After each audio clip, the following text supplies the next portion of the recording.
we're gonna go ahead and jump into our recap. Yeah, recap. What's wrong with you, Tom? I don't remember shit. Dude.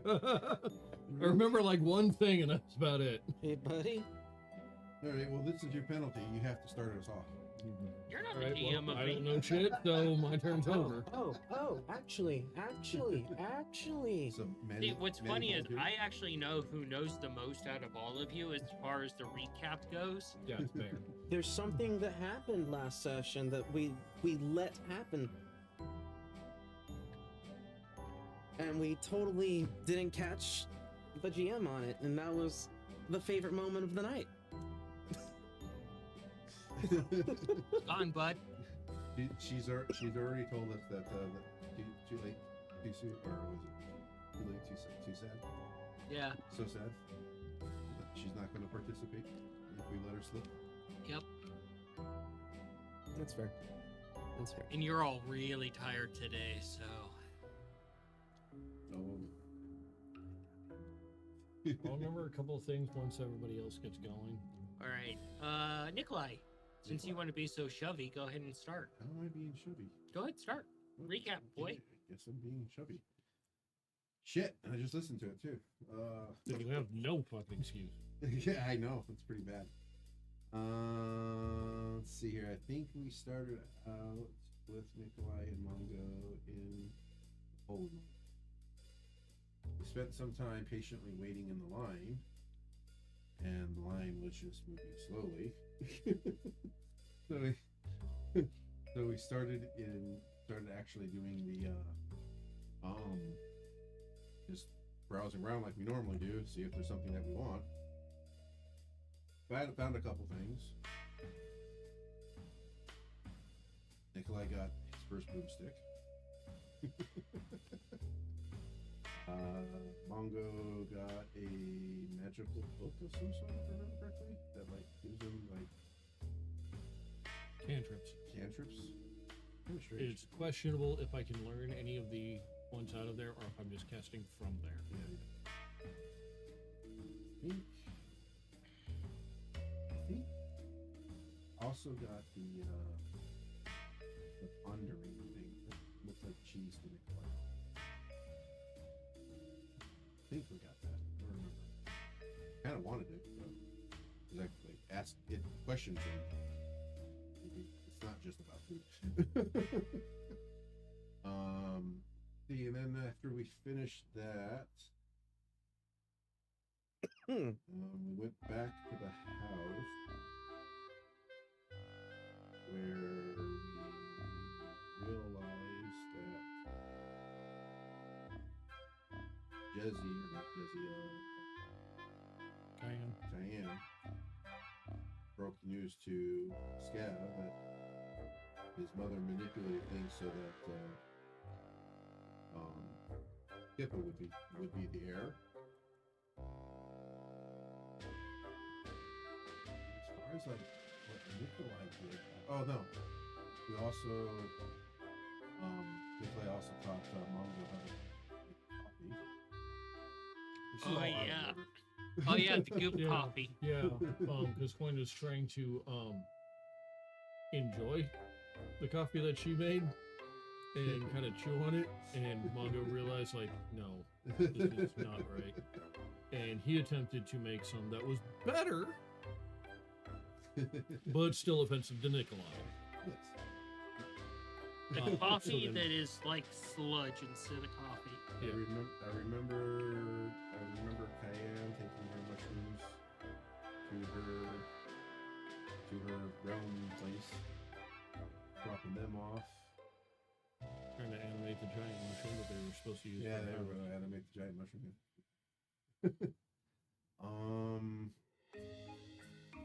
Remember Scav visiting a blacksmith or something, getting those unstable wild magic beads. Remember Mongo waking up with his sandwich, having had eaten sandwich, I guess, apparently. This is all wild, Man.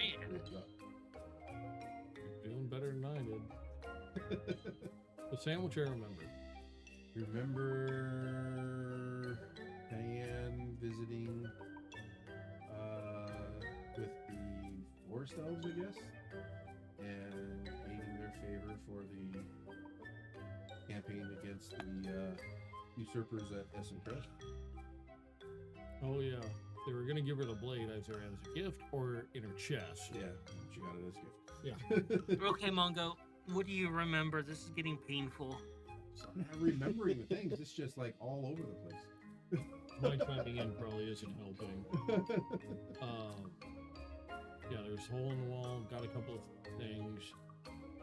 Tried to learn how to make coffee.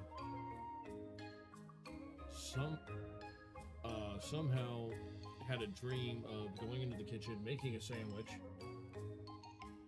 and then, but apparently Mongo never left the bed. He just sort of conjured the sandwich and was just eating it and doing like the little feet kicky things.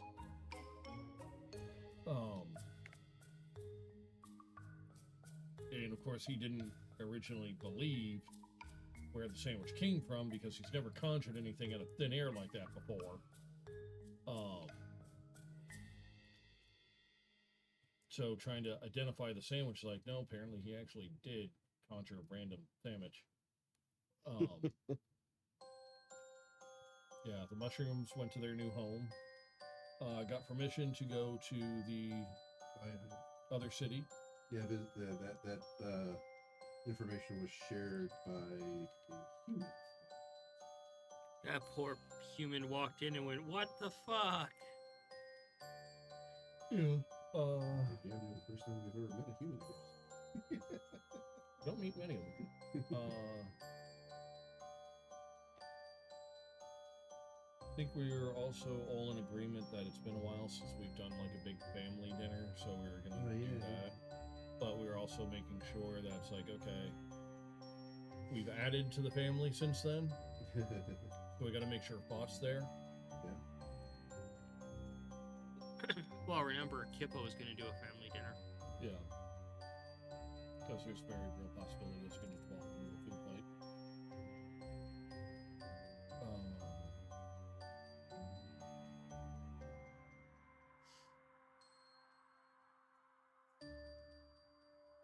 What else?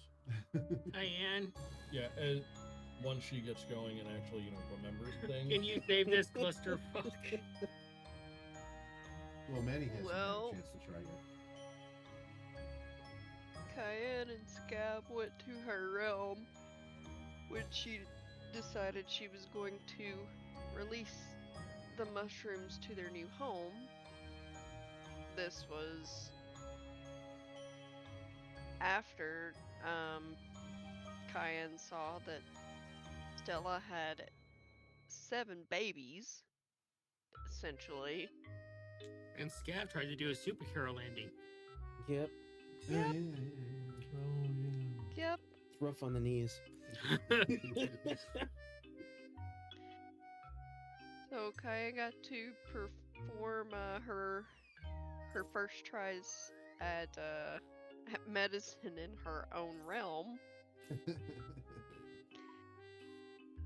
because Scab really thought he was a dragon.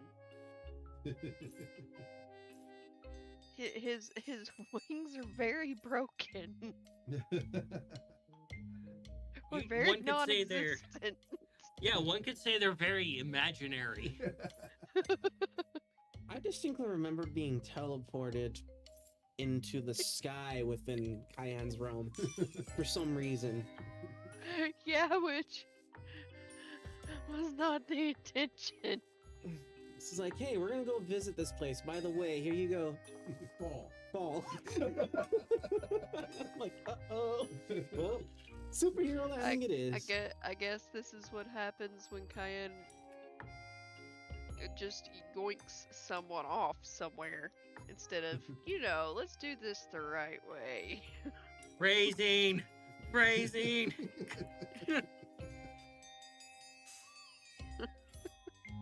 We all know I that's...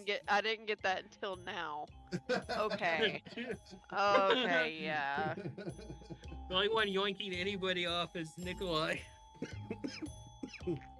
What?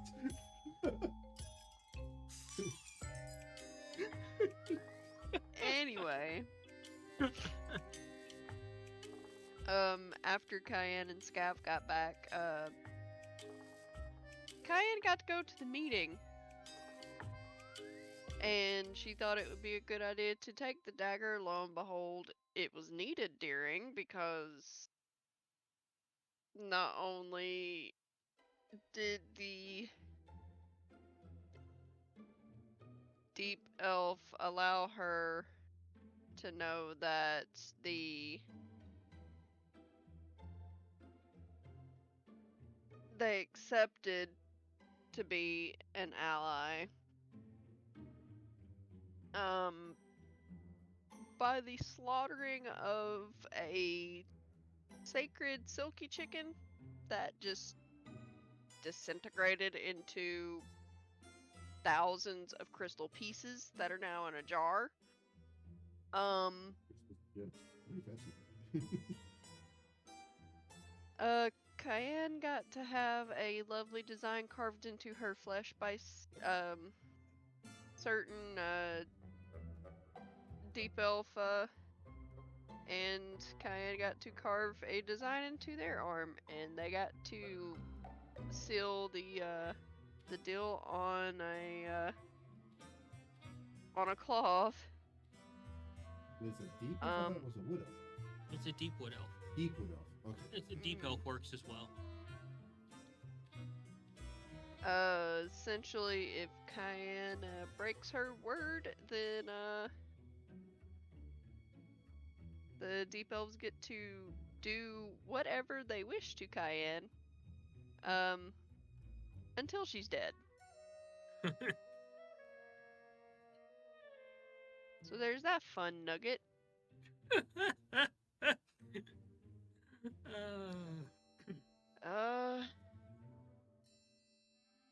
After that, Cayenne really just went back to the house. Then got a human messenger at the door to let me and Manga know that we got permission to teleport to Orella so we can get the saliva, as well as drop off the pain in all of the legs, all of the limbs. Bird. Take Purple to their new humanoid parent. That was about all that happened for Cayenne, really. Take it away, Scabbard. Oh yeah. It started off with, of course, Scav and Cayenne going to the Divine Realm. And Scabbard basically falling and getting absolutely wrecked. So, after ending up with a really broken leg, I think both legs, or was it just one? I think it was just the one. It was both. Oh, it was both. Yeah, it was both. Cayenne and Scav did a little bit of some medicine and some the use of some potions and magic and divine intervention. Got everything fixed. Spent some time within the realm talking with each other, where Cayenne revealed some secrets about Scav's past to him, regarding Kippa and regarding Ithos and Seagate and all of that, and how everything that was placed in motion led up to a certain point. After leaving the realm and going back to the regular material realm, Scabbard went shopping. He went to go to a couple different places, visiting Blacksmith, the Artificers Guild, and getting to work on putting things together. But he found some interesting objects. One of them being these strange little marbles, as well as getting the materials necessary in order to begin working on the bone dynamite sticks. Yeah, that's right. He gave us terrible Which Cayenne schematics. is still wondering Sorry, how he's also Osling is working gonna on a feel about these. Steamer bomb. Yeah. Yep. So Which is really funny. you wanted the highly explosive powder, and it's like, are you going to use it first? It's like, you need clearance for that, kid. Which is really funny because, like, Scavs always made the most stable bombs. But it's understandable.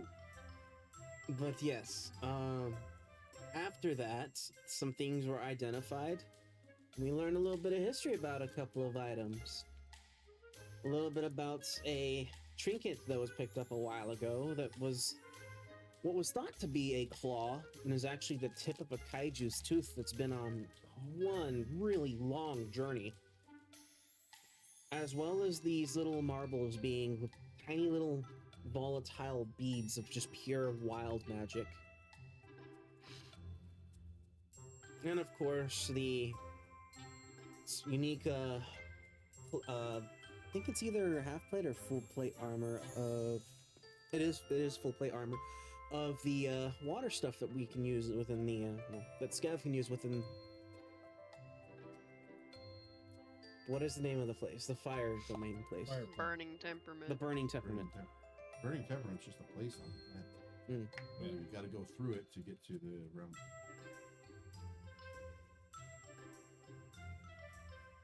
Yeah, not a whole lot happened with Scav aside from getting his legs absolutely destroyed, going on a shopping spree, and then getting things identified and learning some secrets. Legs! After that, Lieutenant Scabbard, you don't got any legs! after that, the Not what I'm eating, damn the it. entire family was getting ready for a family dinner for the night, and that's kind of where we left off. No one. Scav, it's Anyone great. share this Ah, information with the ah. rest of the family? About having a dinner? I'm over here in my own little I believe it world. was. It was Kippa that recommended dinner. Oh. Yeah, it was Kippa who recommended dinner tonight. She recommended it after the meeting was over because she wasn't in the meeting. It was just Cayenne, the elder, and Sir Mir. Yep. A meeting with the family, so Sirmir, Kippa, Feisty, Nikolai, basically all of our close companions and each other.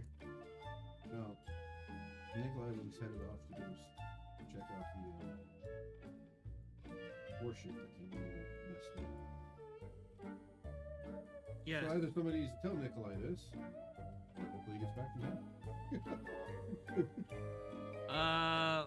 Well, we could do this. As Nikolai is heading off to go to the docks. Are you guys already at the house? I believe that's where we already were when everything was being identified. Oh yeah, Cayenne showed up with her arm in bandages, looking like she's leaving a Kool-Aid trail behind her. That's when we told her about the wild magic beads. And you told me about your bone bombs. Mm-hmm. You should just call them rattlers, Rattlers, I love it. because you can just rattle those bones.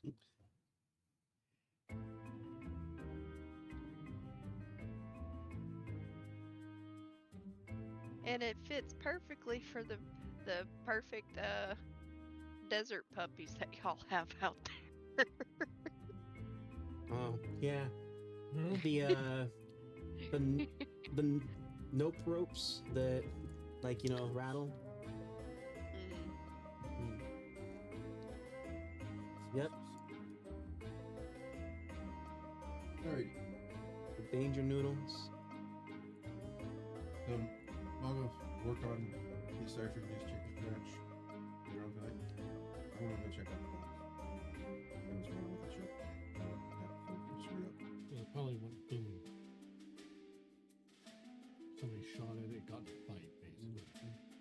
Nikolai. What? Try not to stay out too late. Family dinner tonight. Where, when, Here. when? Whenever Kippa's available, apparently. Also, do not put those beads in your bag of holding, and for the love of all the gods, please be careful. Not really too worried about accident. You're the one who falls down. Yes, but like he always gets like stepped on or He doesn't always kicked get or stepped on. kicked or hit by random No, not flying. nearly as much as he lays out to be. What about all the other random things? Like the attack buckets, apparently. What attack bucket? There's no attack bucket. Dude, when I was demonstrating that I figured out how to do feather fall, fucking bucket attack. Buckets don't just attack people out of nowhere, Do randomly, you for no think reason. You know something that I don't know? Buckets don't just fly off and just hit people. Somebody threw that bucket at me? We know it was hilarious when we saw it happen to you. I was ended up in a goddamn oven. Okay, so as you guys are arguing back and forth, you see something just happen in Cayenne because you're tall enough to see it. A bucket hits you right across the side of the head and knocks you out of your seat. Ow! See? Bullshit, you Where the fuck fucking did this threw come that. from?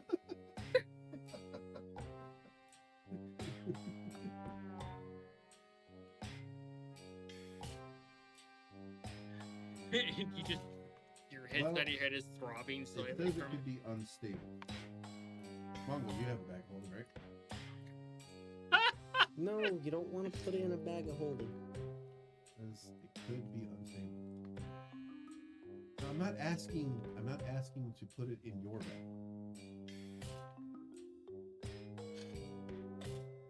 Explain your thought process before I agree to anything. I'm just asking you to confirm whether or not you have a bag of holding, because if you don't, then I need to ask someone else. All I'm doing right now. Don't exactly have a specific bag of holding, but the pockets of my father's old robes do kind of act as bags. That's right. And they only put Mm-hmm. Alrighty. I have the food bag of holding, but it only works with food. Alrighty. Well, Cayenne, you got a bag of holding? Yes, but I'm not graceful.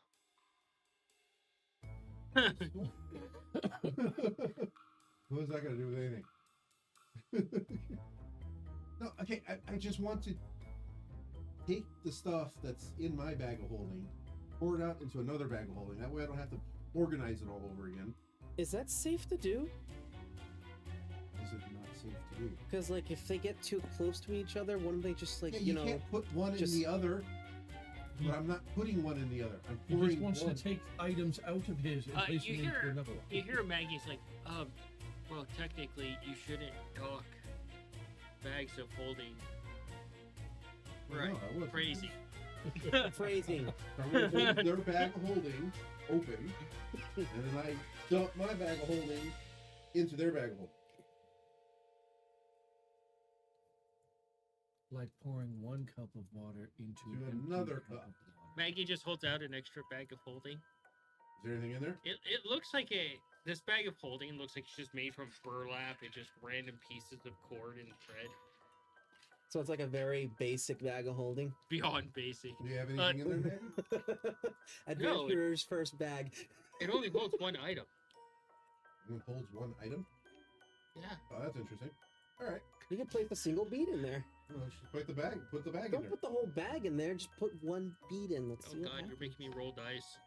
Why not put the whole bag in there? Because what if it destroys all the beads? That would have been a waste of coin.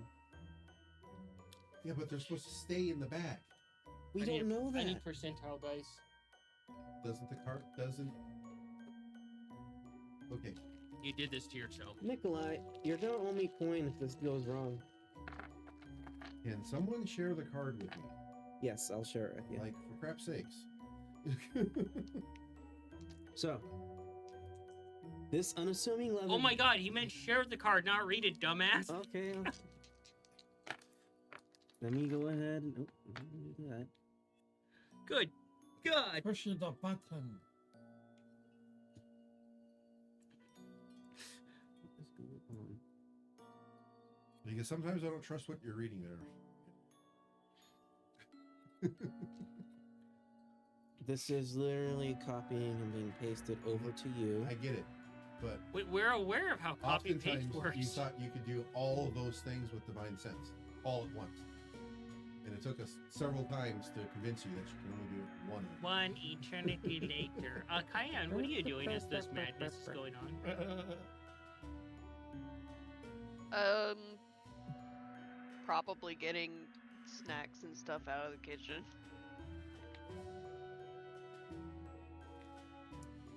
There you go, you hooligan. Sunny walks across the table to help you. Discord.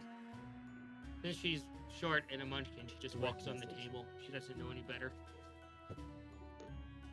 That's fine.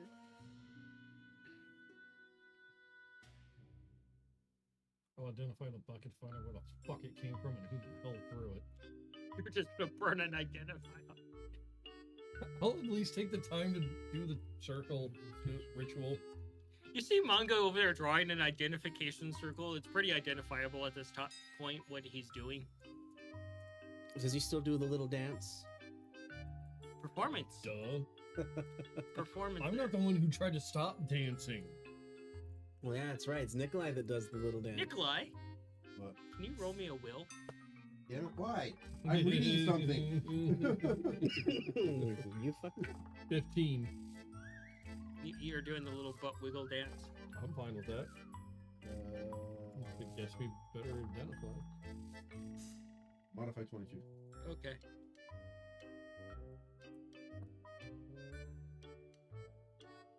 But he still believes he knows somebody who can help with this.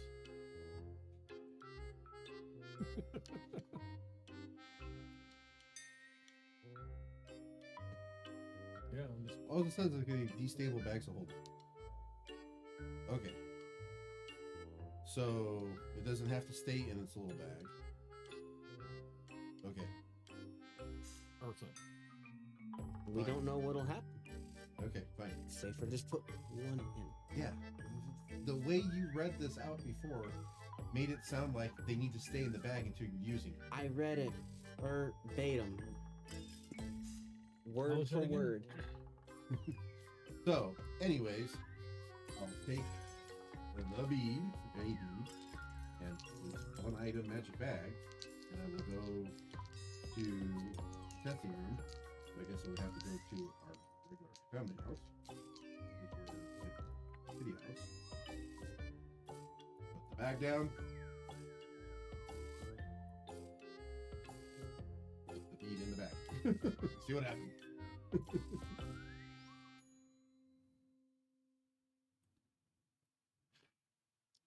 Okay, give me 1 second.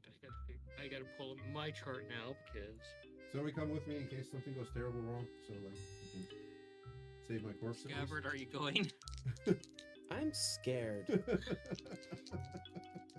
Danger. Cayenne, you know Faye stuff. You want to come with? Cayenne's getting munchies? Yeah, Oh. you see Sunny holding up 2 pieces of bread as Cayenne is buttering them. She's holding them up like a book that's being buttered by Cayenne. We're gonna make fairy toast. Oh, You know, I know exactly what and that is just too. in case something goes terribly wrong, I'm leaving everything except for my pants and my shirt outside of the room.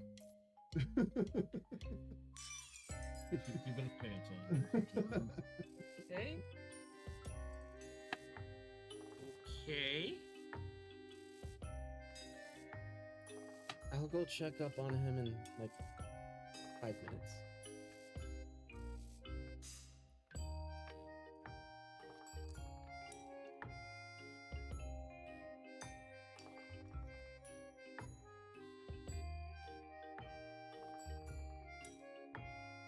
Okay.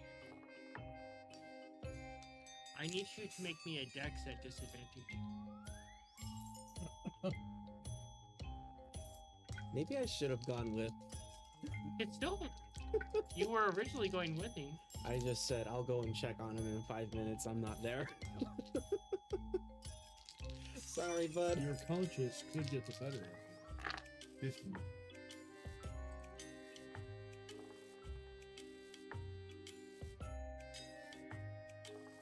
What if he could have been saved in 4 minutes?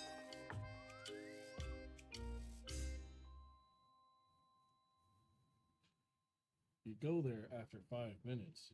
And I'm Realize just a if you pile of just would have gotten to him a little sooner, you could have saved your brother's life. You returned the favor. How many times has he saved you? So good to have Mongo. Mongo? Mongo's busy doing shit. What? I'm literally right now. I will drag you.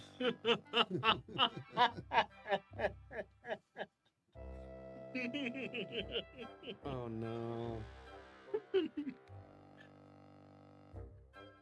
Sorry, I just love when she goes bonkers. Okay. At least you didn't say wrong. So you go. She was turning on the colors. You're sitting there and you're like, "Ooh, okay." I can't see anything. Everything's blurry right now because I took my glasses off. So you take this bead out, right, and you leave all the rest out there, and you just drop it in, and you're like, Right into the bag, yep. and you're kind of just holding it. You're like, huh. And then suddenly the bag explodes, and you see what looks like a floating disco ball there.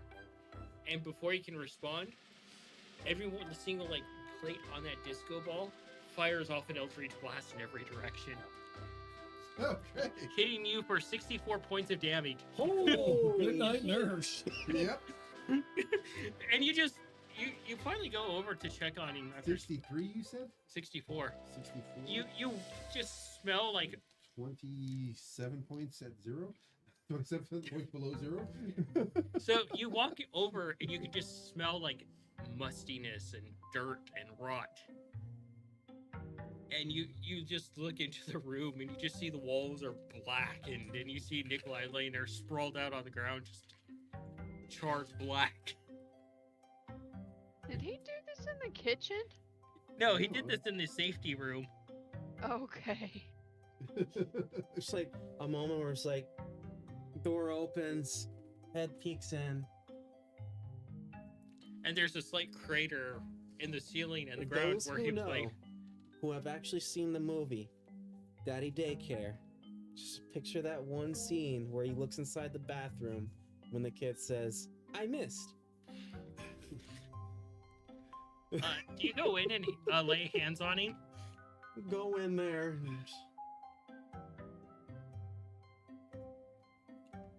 She hasn't made me roll a death save yet, Manny. I know, I'm aware. I think that's what he's trying to get. Is he wants to go for like that last minute save, or he's just had it with your shit, and it's like, nah, he can die.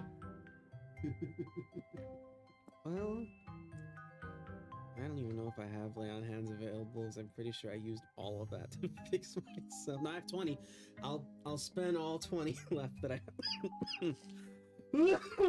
He puts his hands on you, and you feel life come back to you, and you see sit up, you cough, and you see like what looks like smoke, like multicolored smoke come out of his mouth with a few like butterflies that are made of like glitter that fade off to nothing.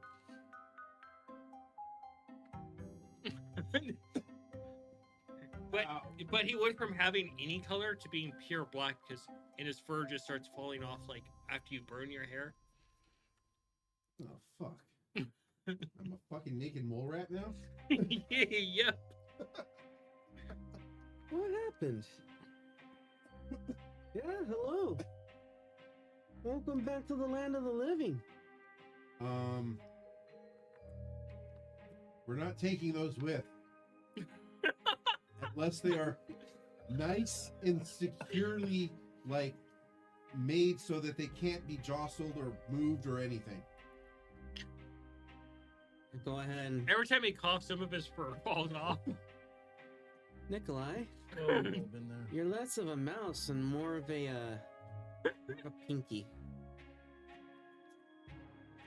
He's got burn spots all over his actual flesh.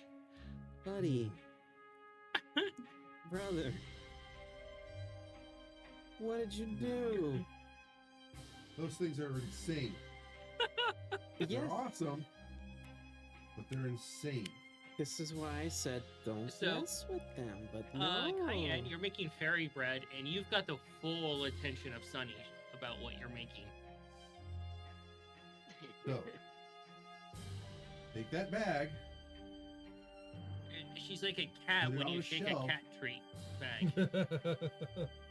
That's not gonna fall off. We're of. making a Not gonna get basically bumped. like this Be dropped. honey brown sugar butter spread and then putting We must take it sprinkles with. on toast. You're gonna make a fancy cake. She for is us. so interested. That I can do. For the I bet time being, you this should is- probably take a I shower. bet at least 6 slices of this You is smell the like breakfast for burnt Lufa. meat. Not the kind that tastes good. She just gets up and eats pure sugar every morning. She is And give sugar. 'em little That's true. poke and... See? Yeah. Hey, look at this thing I can do. Prestidigitate. Oh please. my god, you are an idiot. Now you're just naked. You're using prestidigitation on yourself after getting hit with wild magic. Yeah. Well. Come on, buddy. Think. Oh, I love this. I am loving this tonight.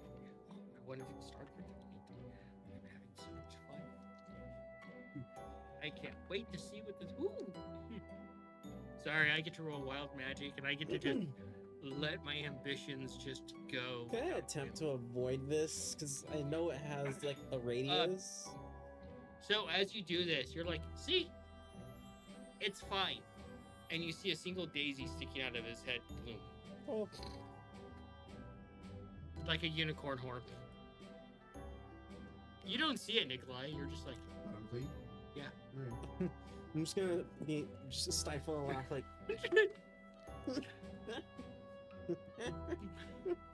Yeah, I know I look ridiculous because they don't have no fur anymore. No, but Sucks. I'm gonna take him by the hand, pull him over to like one of the areas on the walls, just like spit on my hand for a moment and like polish that spot so we can see his reflection. yeah, you see your reflection, and you see the flower just with your movement.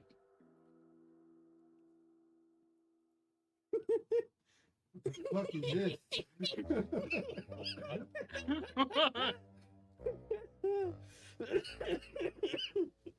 Want it?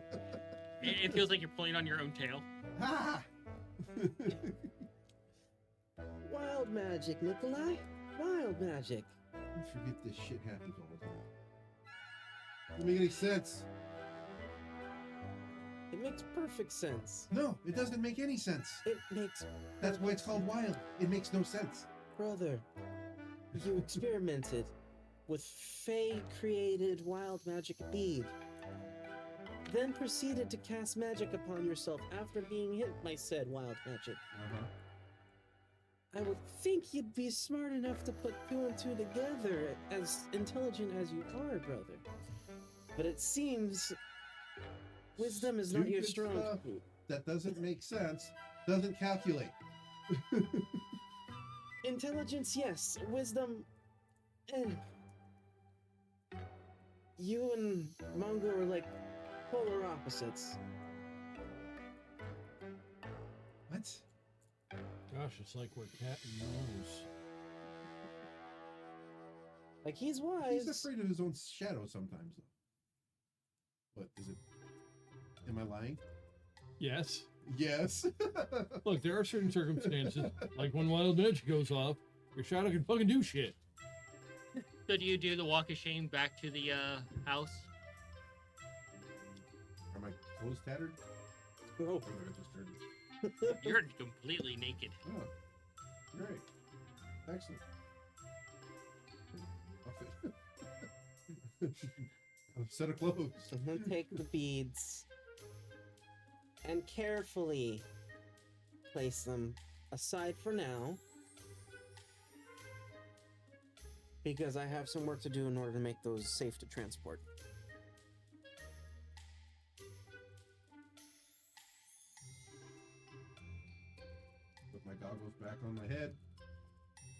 spring flower. Being careful not to bump the flower.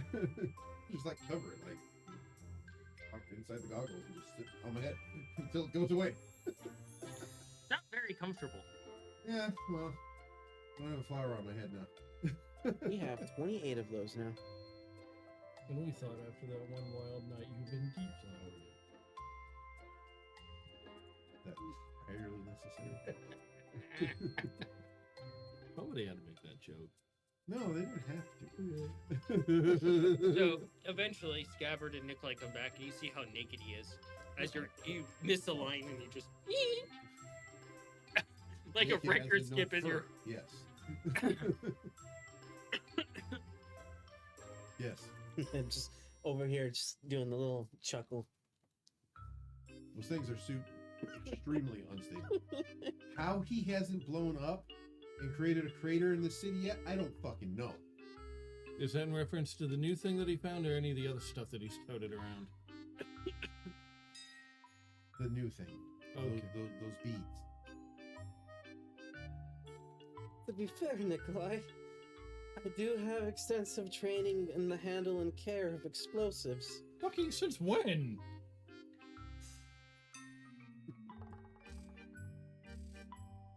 For a while, dude. Since None of us are convinced. like for a long while, actually. You had that one big bomb strapped to you outside of a bag of holding that could have gone off whenever. And You it just did. always no, you just lucked out and it didn't. Every now and again, when you got hit, which by the way was kind of a lot. You hear, and as you open your mouth to say something else to Scabbard, a piece of fairy bread is stuffed in your mouth from Sunny. I have a sweet tooth. Yeah, and as soon as you think you have the situation under And just look at Sunny. What was that? That looks odd, but interesting. She points at Cayenne.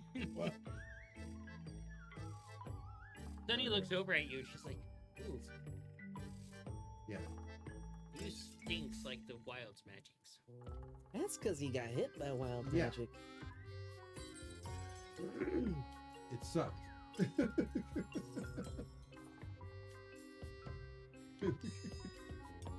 yeah. Did it involve beads that are highly volatile that should just be placed in locked and key and forgotten about? I think they can be made safe, but not just sitting in a bag. But to be fair, a lot of us kind of accidentally like fall downstairs and get hit by like random demon geese. The more volatile something is, maybe we shouldn't. We should just leave it at home. Then how are we going to use it? Yeah, but we have to get to the situation in order to use it, and that usually is what winds up, well, Yes. Naked. He's naked. No, I have no fur. That's naked. Wearing clothes.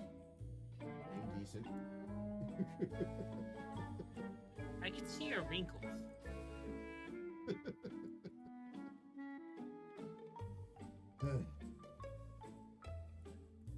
Yeah. He looks like an oversized version of like the little mice used to catch when I was like little. yeah, you mean the ones that you kept telling us were trying to overthrow the city, No, or some crap like that? no. Alright. I'm gonna fix my identification circle on the bucket to find out where the hell this thing came from and who threw it.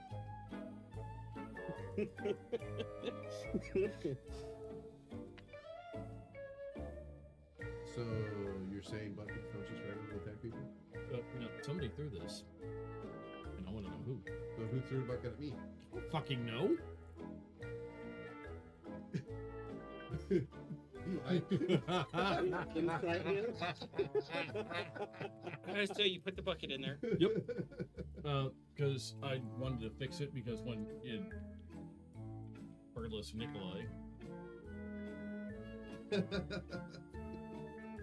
see anything wrong with his goggles? Perception? Oh, he gets to do a perception. I don't get to do an insight. You can do an insight. Okay. Yeah, no, that's an 8, so no, I think it's probably fine. That's a modified 20. Oh shit! Fuck. You can attempt to roll a bluff there, buddy. He's a fucking mouse. You can't fuck with him. Come on. Fuck you. Not a one, but it may as well be. Oh, my coughing so much today. Oh, something is afoot. You know something. You know what? Conniving cat. Well, I'm right in the middle of something. Conniving? That is stereotypical, and you fucking know it. Of you. Fuck you, cheese breath. Whoa. Whoa, you two. Coin comes in. Why is there a naked mole rat that sounds like Nikolai's? Oh, that's just Nikolai. Yes. He decided to fuck around with wild magic and found out. By the way, do we need to get you something warmer? I mean, it might be a little cold out there. I know how the Fairless thing works. No, this was burnt off, buddy. Burnt. Oh, yes. I don't know what happened, but when I went to go and check on him, the entire testing room was scorched. Does he look like the mouse version of Deadpool? Just High, naked. Dead mouse. high or low? That's an actual DJ, right? I'm just gonna go high for now. Mouse pool? A little bit, yes. But a lot less charmed than Ryan Reynolds. A lot less what? A lot less charming. Charming? His scar patterns are in Rorschach patterns. There you go. How long would it take for my hair to completely grow back? Fuck. Oh my god, natural one Deadpool.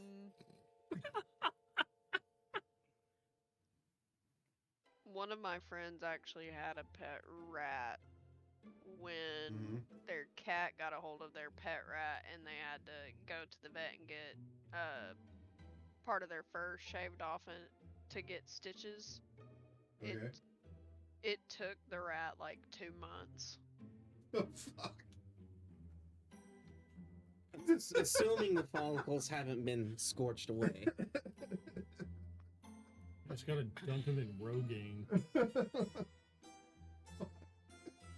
Why is gonna be naked for at least a couple months? Great. On the bright Well, not side, necessarily This is- naked. Eventually, this is- there's just gonna be stubble. You Oh, forget itchy. you forget there's a difference between real life and a fantasy setting. True, true. it's possible. Restoration will probably grow my hair back. Probably. Maybe. Time to get a hold of Fought. Probably not good idea to do so yet, though. Well, you would know. You would know that wild magic is arcane in nature, tends to focus more on arcane, not less the divine. Yeah. And it's just fur. So you can explain that if you want. It's just fur. It'll grow back. Yeah. So Well, like, also once all the wild magic kind of calms down and kind of fades out, about well, you may go back to normal. Well, it. No, this was Nikolai. burnt off. yes, by wild magic arcane means. Maybe? There's no maybe about it, buddy. Cayenne knows. If I oh shit no, I don't want to do that right now. Yeah, just don't. But if I were to use Yeah, do Cayenne can make an anything estimation magically, that this it'll- could be if I were permanent. to produce flame to burn something, it's gonna stay burned when I put out the flame. Nikolai, Your hair loss is both the product of being burned off with magic, but it's also Fae related, and the Fae is the definition, the picture definition of wild chaos.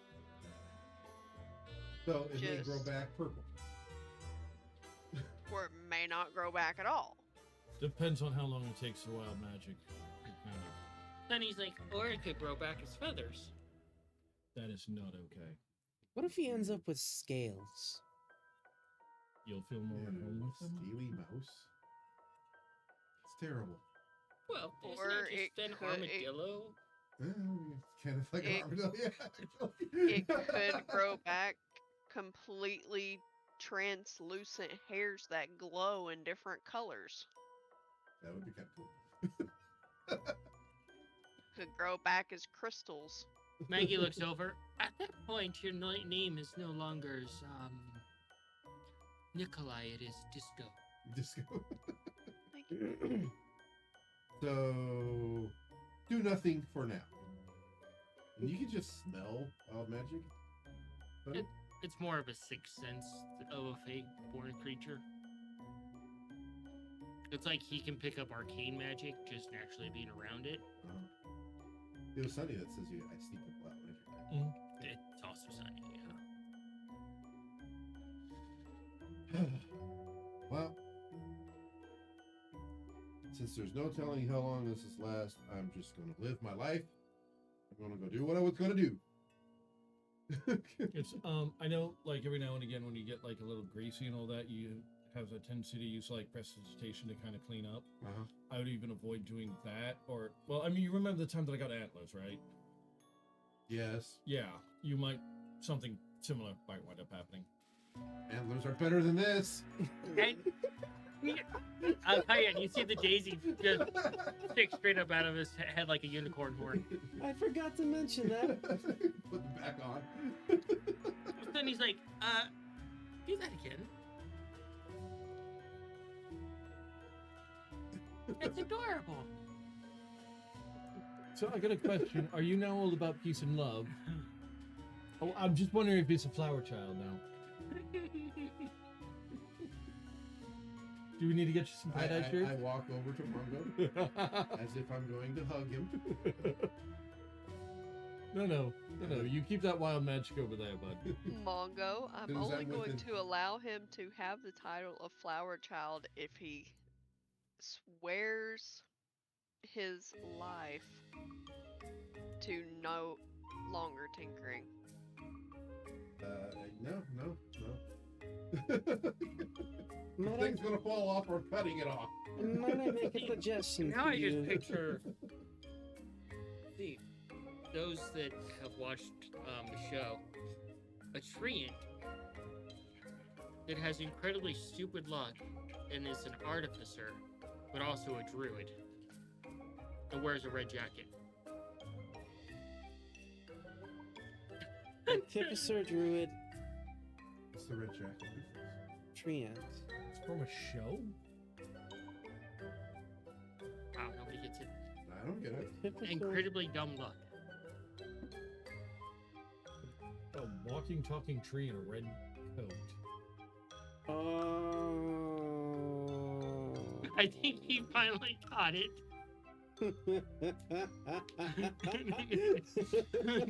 The only thing recently that I've watched with a red coat that you made me reference is Trigun. I was about to say, does their name happen to rhyme with Vash? Okay. Not luck. That'd be good. Yeah, he was just always really skillful. He's really good, but yes, he also has really dumb luck. Like he can go into a building, they can level an entire building, and his dumb luck he'll just be in the one spot where they all miss. Alright. Like, and then he has that uncanny ability of like, I have a single bullet. I need to take out 400 rockets flying at me, and somehow use that one bullet to take out 400 rockets. I suggest you try on avoiding all magic in general for 24, maybe 48 hours. Divine should be alright. It Oh, kind of yeah. works on different. So, I mean, you can, like, head over to Thought. Oh, by the way, if you're going over to Thought, tell him to join us.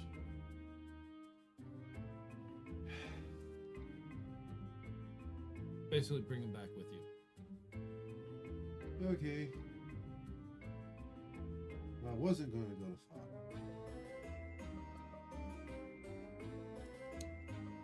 Maybe he might be able to cure you, maybe not, who knows.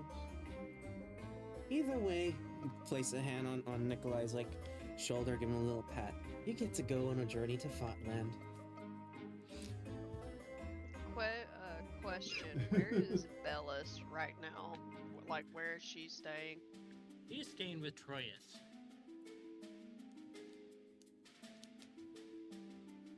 Because Cayenne was going to invite Troyus and Bellis to dinner with us. Yeah, you can go to one of the messengers and invite them.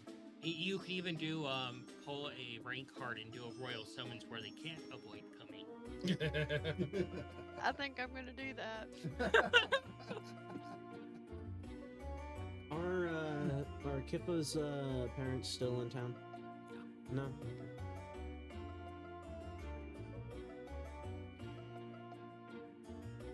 Is the temple on the way to the docks? It's in the same area. It's in the mid section. The docks are in the mid section. Just polar opposites almost. So I have to go to that side and then go left or right. So you would go down and go to, if you're looking at a map, Mhm. you'd go down this way and then you'd go across to get to the docks. Okay. Alrighty. Alright, yeah. I'll head over to talk to Thought. Invite him to dinner. And go from there. Nikolai heads out. You're gonna go talk to a messenger.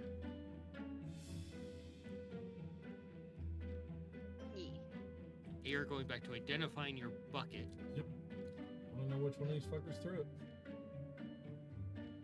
I have Cayenne some work to do. definitely didn't. That's for sure. Scav didn't do it. I'm gonna get started on working on making a case for the beads. A very padded case. Yes. With like 8-inch thick walls. 8-inch Maybe thick that walls, big, oh my just something God. that keeps it nice and snug and careful. I'm gonna have to use both my, probably all three, my leatherworking, my tinkering, and my wood carving. We need a pole. Carry this around in. Actually, I'm just wondering, what would happen if you were to load one of those beads into your little boomstick and launch it? I'm pretty sure he's horrified. You at can this. try that. Hey, there you go. You can crank it to 11 and then launch it. I'd love to see what happens. So would I actually. For the time being, that's what I'm gonna do. I'll work on that. All right, head to the workshop, I guess. I just You had head an off? idea. Yes. What's that? I'm proceeding in my adventure. I had an idea for the pouch to kind of keep the beads from moving around, but I don't know what that would, if that would break the bag or not. What's that idea? What if you use sand to kind of Yeah. spread the beads away from each other? Yeah, that'll be useful. Wood. It's actually a Pack it pretty in. clever idea. Pack it in a box nice and tightly with sand. Hey, on in. Well, I am still inside the area. If you let Scav know, probably do that. Yeah, you can let Scav know before you head out. It'll be heavy. as Hey, fuck. hey, Scav, I had an idea. Yeah. How many of those beads did you have? There were 29. Now there's 28. What if you were to add like a natural, non-magical kind of filler item to add space between the beads to keep them You separated? finish your circle. Something like hay, To find- straw. even You sand get the or most dirt. peculiar vision. You've been on like this last That would couple work of really days well. of just these peculiar things that have just been happening to you. This I'll one is no get started different. on that. Thanks. You see the two You could probably even use Barrett like, brothers like a leather conversing cloth or with each something other, and and they're wrap down the beads a hall certain away from the way. conversation that took Well, place I'm gonna make a small the flying box. bucket. One that can individually uh, hold each one separated from each other You see and the have like a little place for them. pirate one kind of smile It'll take a a little bit, bit of time, but I can go Okay. ahead and Huh? incorporate the idea of using Yep. sand to and keep it nice and compact. you see that he was actually Should work riding well. the bucket flying towards your head like a little ship. All right. It was between the two brothers that Great had idea. caused it to fly in your direction. And he's just doing like the Captain Morgan on the front of the bucket as it just aimed perfectly at your head. And then just jumped off and stealthed away as it made contact.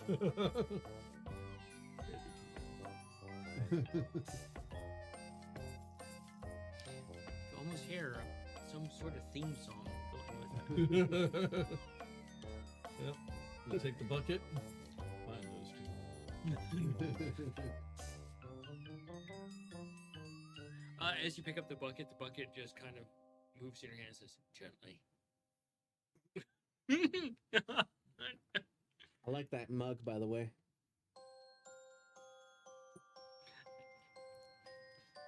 It's Go find appropriate. those two. I have a bucket to return to them.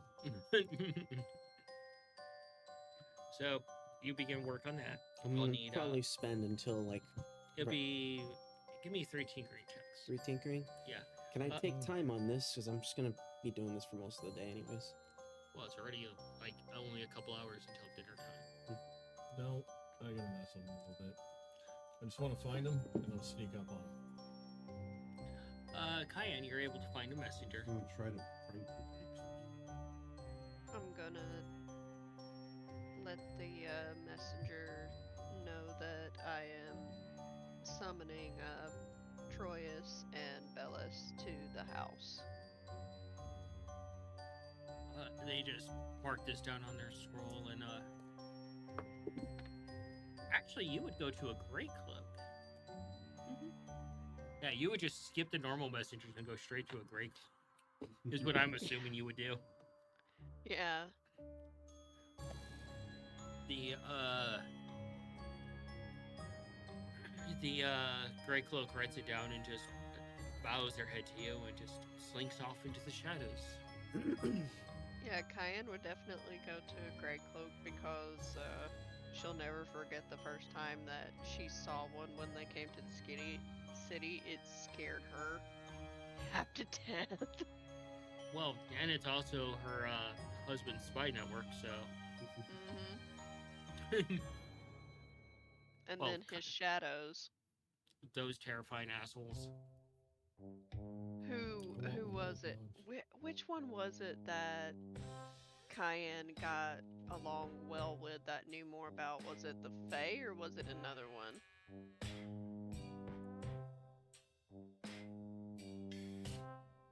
Because I remember one of Sure. them. Because I remember one of them having a conversation with Cayenne when Scab was there. Yeah, I'm trying to recall as well. I think it was like a pixie or something. Yeah. The leader, the number one, is a pixie or Kind of something, isn't she? captain. Yeah. Yeah. Mhm. Yep. Yeah, she was talking all kinds of smack, and we were just joining her with it, talking smack to each other. Yeah. So, yeah. Investigation. You roll double digits, you little fucker. You mean to bless your dice? 15. 15? That's not too bad. That's not bad at all, especially for you. Dude, if he rolls above a 10, we're all surprised. Yeah, somebody's got to take all the fucking luck around here. That's why I asked. You want me to bless your dice? I just want Wait, you to leave I the figured it fuck out. With this constant vibrating, he's vibrating the luck out of your dice. He's fracking for your luck. That's a sentence of an image. Huh? No, keep it. He's fracking your luck. I'm uncomfortable. That you all need to stop. What's the matter, bud? So, you go into a room and you see them talking back and forth about something. Sitting at one of their little tables, their backs are to you.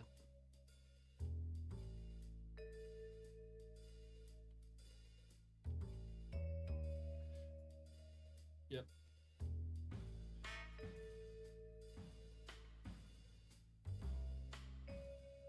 Going to lovingly tackle one. Roll a pounce for me. Exactly is the stat for pounds. Slide a paw. Dexterity attack? Acrobatics? Slide a paw. Oh. Because you're using your little paws to try and pounce. It was more or less run up, hug, and then tumble to ground. No damage, no nothing. Thank you. A non-lethal grapple. Modified 20. So as you do this, you're like, you do the pounce and you grab them, you take them to the ground, and you see the head is like a bobbing toy, and you're like, oh no!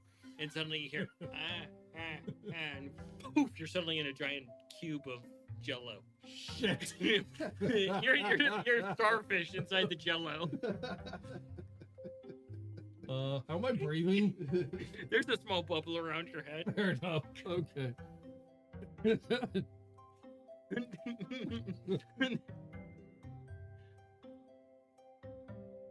And you see one of them walk over. They stick a straw through into your mouth, and they just kind of, and they walk out of the room. Can't even be mad at that.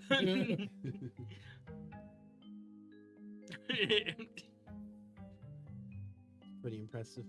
Yep. Trying to wiggle out of the jello. You're not moving much. Nope. And you get a taste of the Jello. It's not like lime or anything like that. It's like that weird off-brand coconut flavor. Aww. Like coconut. Like the really bad artificial coconut.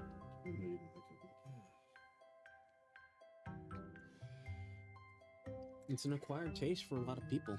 Personally, I love coconut, but some people just hate it. I like toasted coconut, not normal coconut. By the way, that's a 21, 15, and 23. Okay. Yeah, you're working on that. What are you doing after that, Cayenne? 15, you slacker.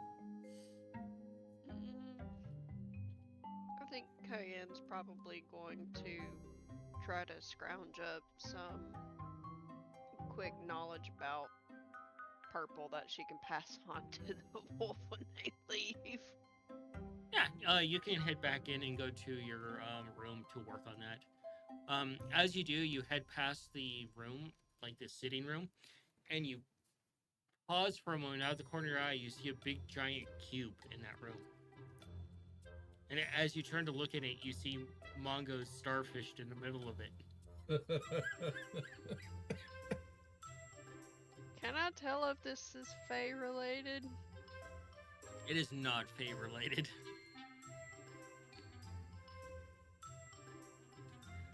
Gonna see if I can get Mongo out of the cube. Yeah, you go over and you grab a handful, and it's just like pulling off a giant clump of Jello. You're gonna have to dig him out of there. I'll do that.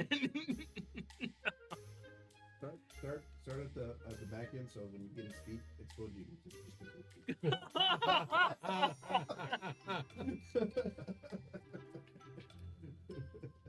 As a centaur who does not like feet, and as a person who does not like feet, I will not do that to him. Thank you. You get to Fot. Fot's there. Oh, Bot. Fot turns around and looks over at you. Nikolai. So I'm staying in the reaching room. Comes over and looks at the reach magic. You're a lot less meaty than before. You're a lot more robotic. Are you okay? Yes. Open the hatch. Bot takes a step back. Ah, What? weird. What's weird? Is this the problems that you brought to Fought? That you got eaten by a... Let me get my hammer. Oh! I'm not trying to bring problems to you, buddy. I was requested to extend an invitation to dinner tonight. I don't know anybody named Dinner here. Please come with me. I'm gonna take you home with me so we can have dinner together. The family. Oh! Pot just kind of smiles a bit. I still don't trust this thing is trying to eat you. Nothing's trying to eat me.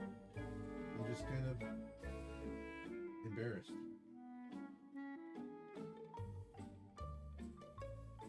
Pot looks at you and pulls you out of the reach magic and holds you up. Yeah. The magic went off, and I have no fur, and I don't know how long it's gonna take to grow.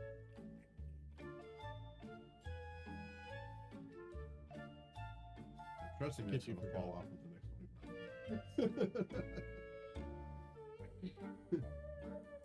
Anyways, so you wanna come with me?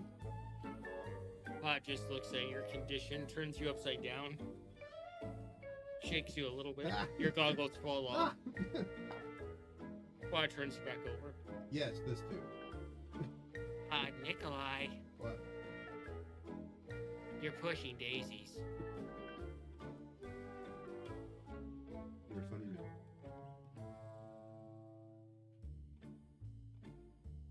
I want to stop by the dock. You want to come with, or should I pick you up on the way back? Pot is just still staring at you, one eye slightly bigger than the other. I can fix this. You can? Yeah. Well, I would be happy to receive the assistance. What do I need to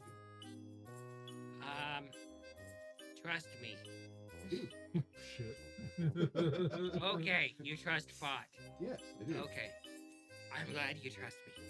Takes you, picks up your reach magic and sets it off to the side. Uh-huh.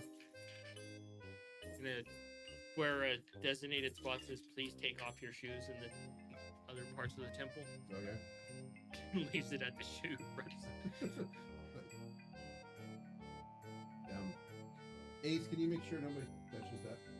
Please. Thank you, buddy.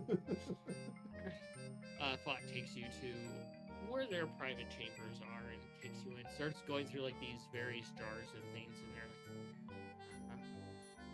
like, okay. Fought's got the cure for you.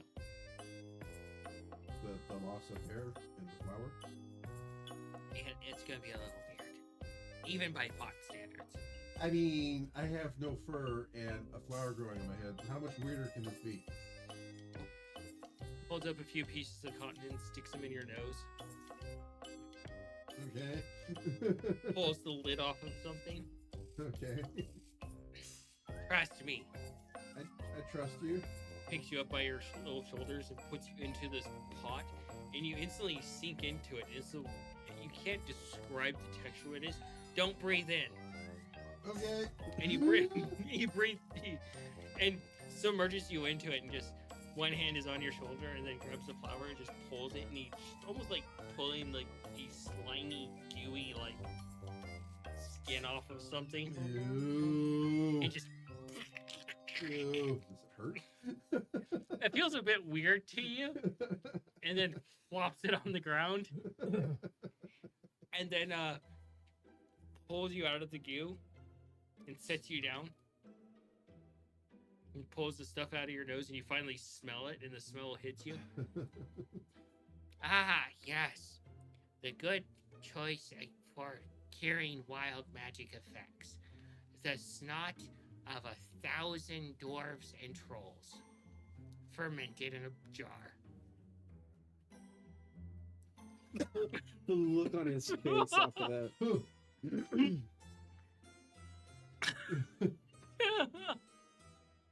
Alrighty. I'm not fucking hungry anymore. How about you? So it's okay to clean this stuff off of me now?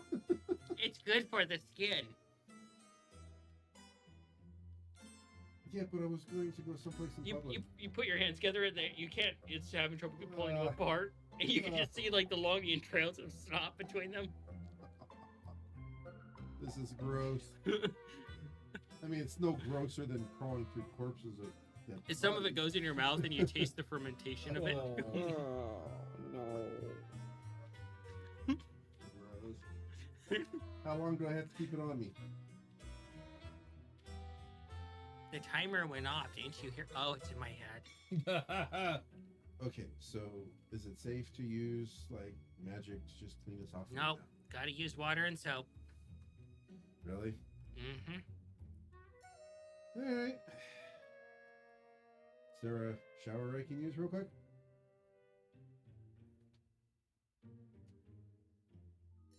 What Bathtub? looks? A source of water and soap to scrub this off of me? Is there Oh, one nearby? right. Takes you to the bathing room essentially for the Okay. and hands you a piece of like pumice stone and a block of like chewed on soap. Good luck. Wait, good luck.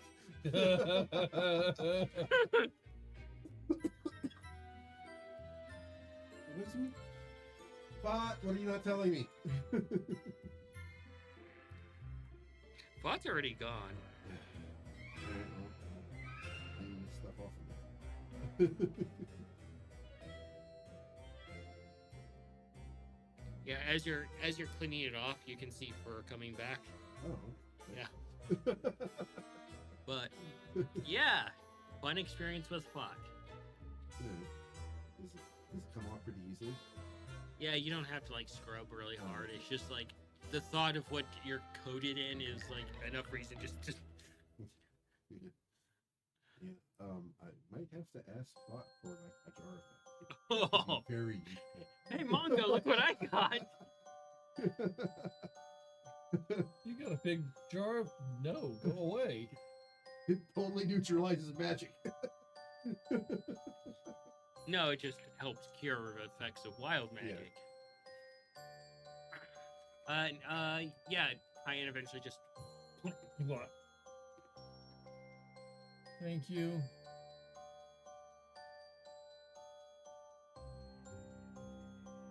yeah, you get him out of the coconut cube of Jello.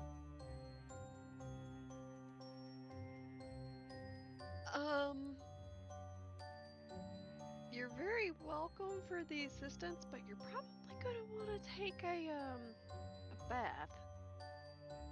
Oh yeah. Your fur is sticky. You smell of really terrible coconut.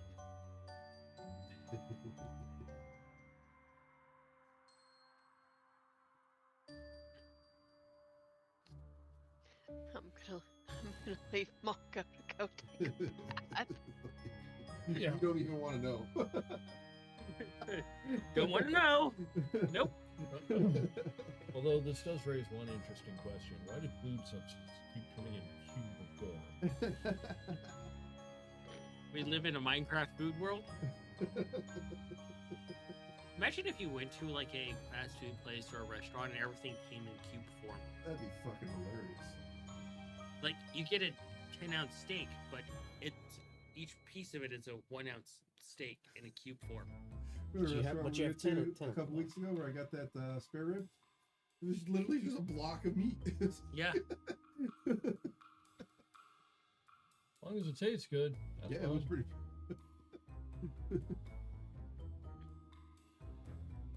Yes, no, I'm getting cleaned up and plotting revenge. Part 2. Yeah. You're like, how do I take out 2 pranksters that are one step ahead of me?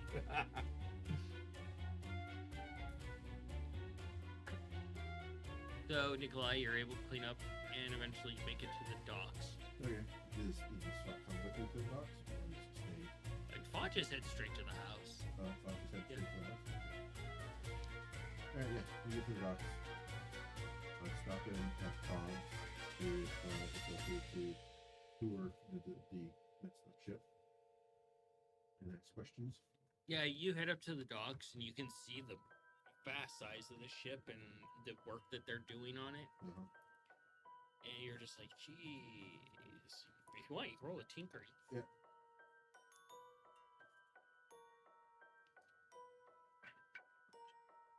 Ooh, natural 20. You're looking.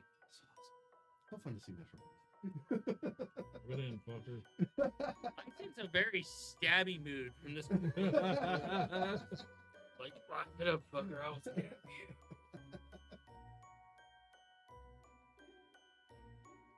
At least he's not bringing home a cup of snot. Yep. Ugh. It's pretty gross, but interesting. So you're looking up at the ship and you can see just the amount of sheer damage to it.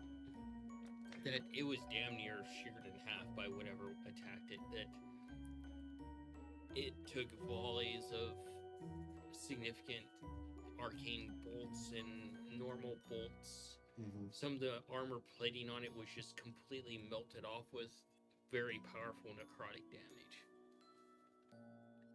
You can see scorch marks, burn marks. You can see like an entire section where like it's a round hole where like a fireball would have hit.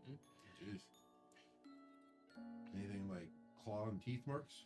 No? Is it some type of giant monster? It seems like. Yeah, I'm just looking for Cog. See if it's okay to tour the ship and ask what happened. Get a kind of rundown on how the ship had gotten so screwed up. Yeah, you go and you look for Cog, and she's talking to one of the dock workers, Oh, wait patiently until she's done talking. and she's speaking very quickly in Gnomish. Am I picking up any of it yet? No, she's speaking so quickly, and Oh. it's full-on Gnomish, like actual like Gnomish word speak. Take it points across very quickly, Yeah. and they head off. And They head off together. no, the dock worker heads off, and he Oh, looks okay. over. Hi, Cog. Very Nicholas, busy. very. Can I get some information on the ship?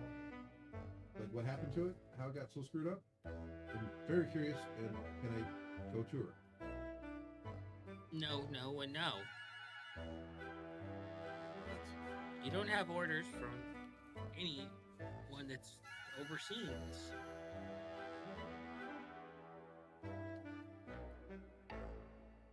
Okay. Well, you can see a lot of what happened to it from here. Big. Yeah. Like, would like to know what Rick next. A lot. Okay. Very busy right now. Yes. Is there anything that can help you out?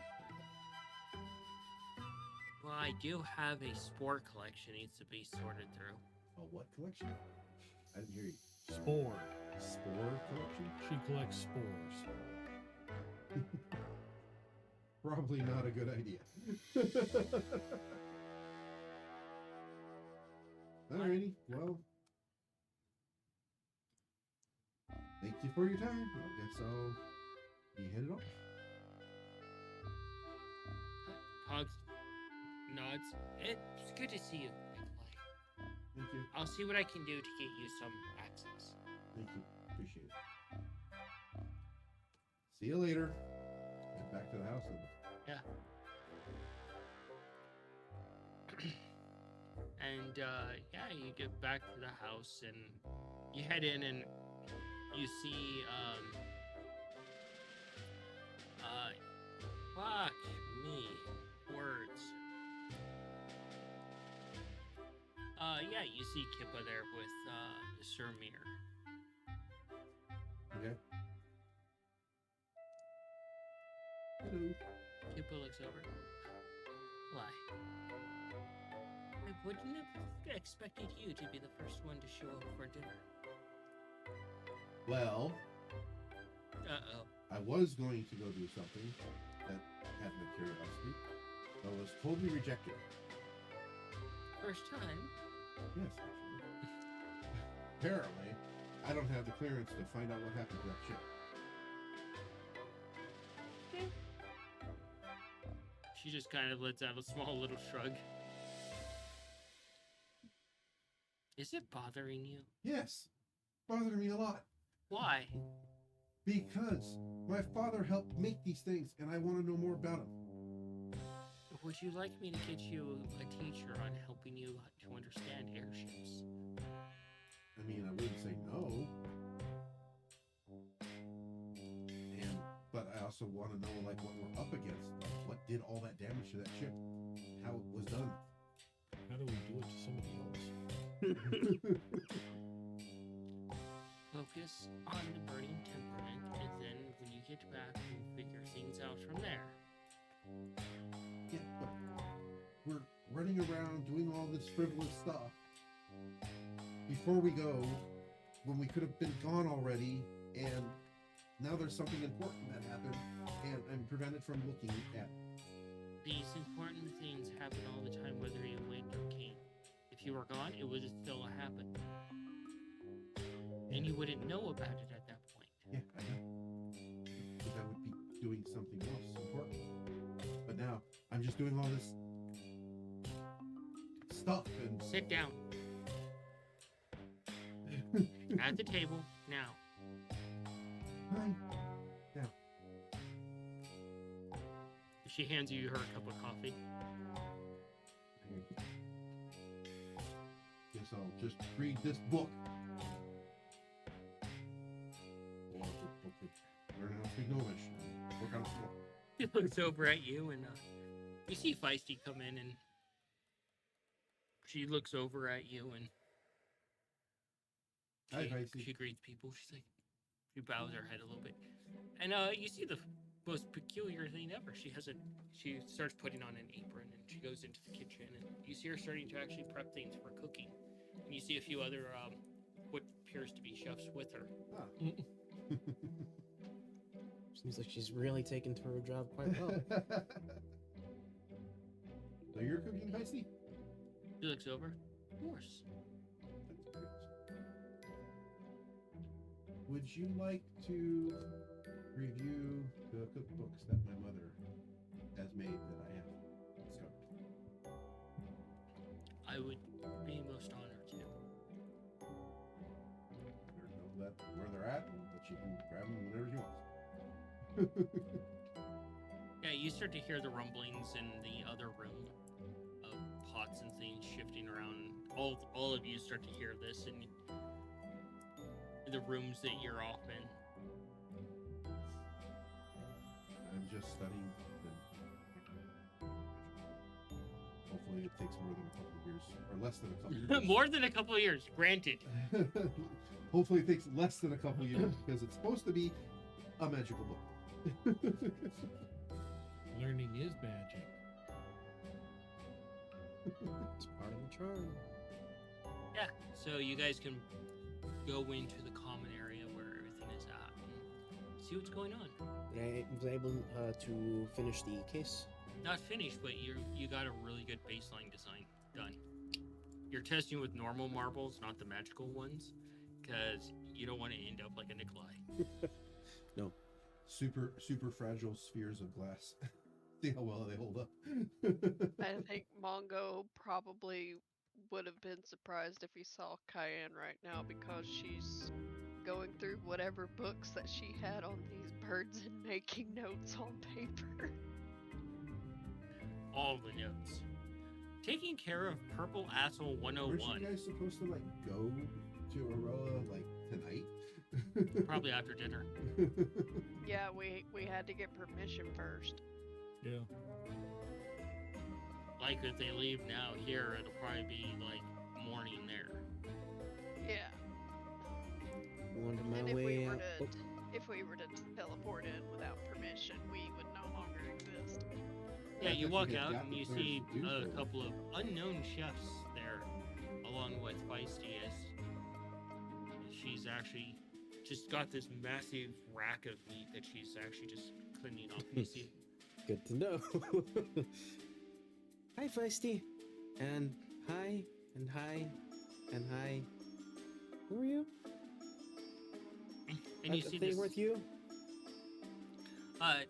Feisty just nods. You see her just take this blade across and just cleaning off this meat. And the one of the other chefs is preparing something else that goes along with it. And you're just like, oh. Carry on. Have fun. And head over to the main hall area and meet everybody that's here. See Yeah. who's here actually? 'Cause I don't know. Alufa comes in with Osling. Hi, you two. And then you hear a knock at the door. Since you're in that area, you hear it as well since you're in the common area. Yes, I post my monster. You see Nikolai wander over and back to being furred and less Daisy. I see you. I see you're fixed now. I am not. Right. Okay, That was me joking, not Nikolai. so you open the door and Troyus is there, Oh. along with Bellis. Hello. He just nods. Evening. We were mandated to be here. Mandated.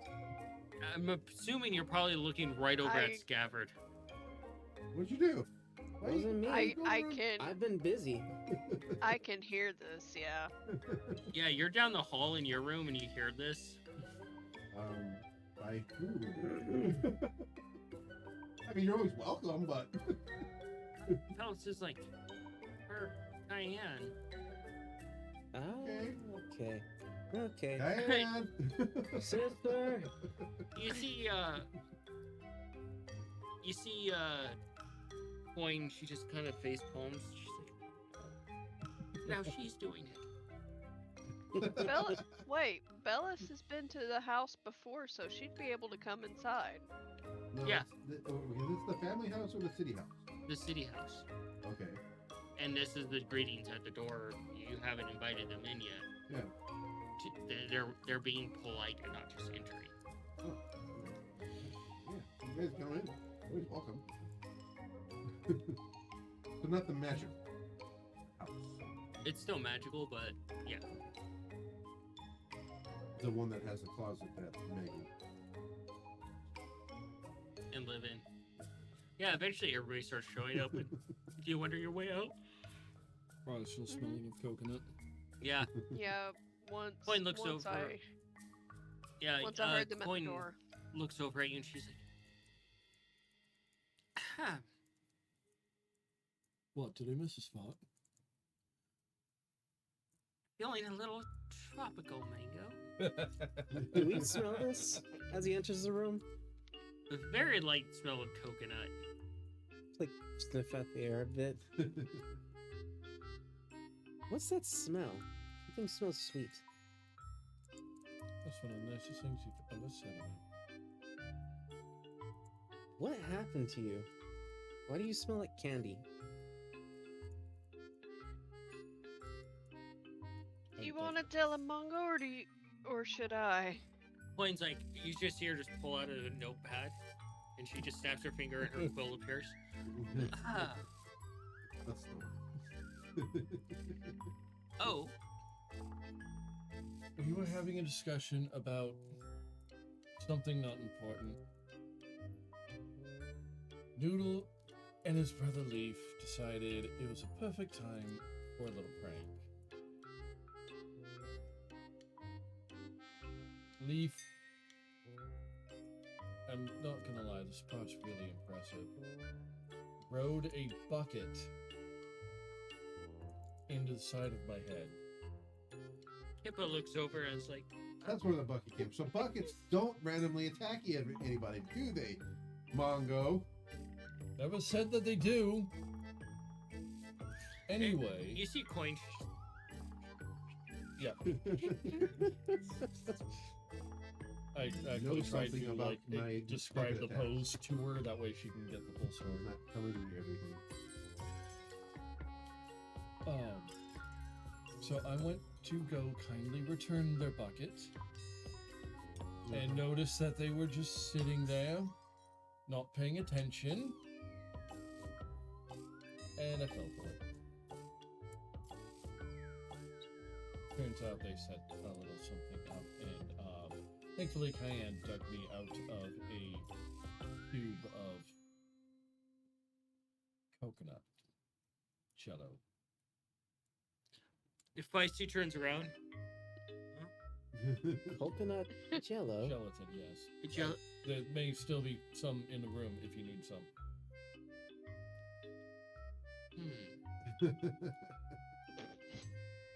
Cayenne, as Not you're gonna there, lie, you actually. see the familiar tiefling or the devil folk that is your bakery or your chef for your wedding.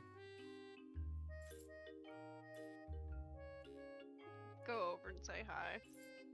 She turns around and she just quickly bows her head a bit. Oh, Lady Cayenne.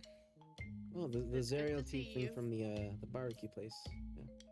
Yeah. You as well. I was requested here by her to help in assistance of cooking dinner.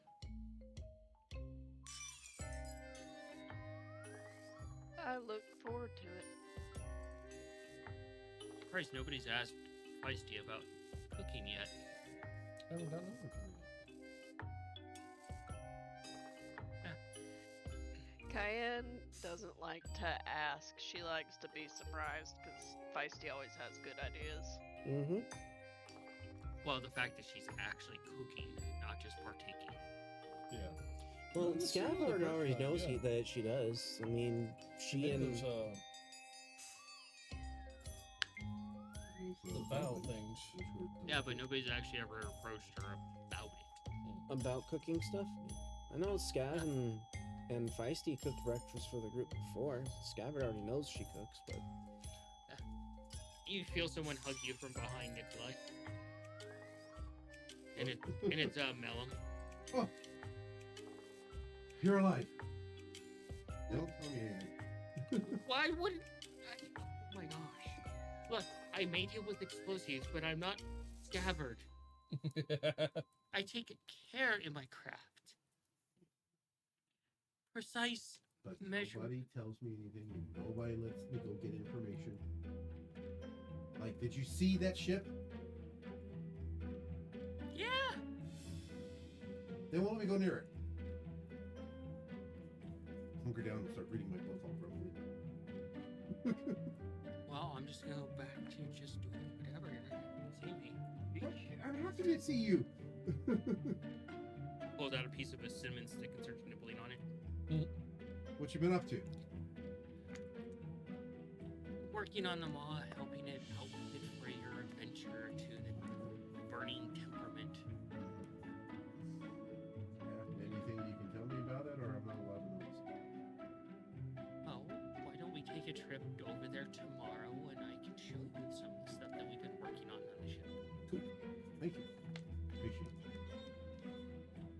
She grabs the book from you. What's you reading? How to speak Gnomish. Lillian got it for me.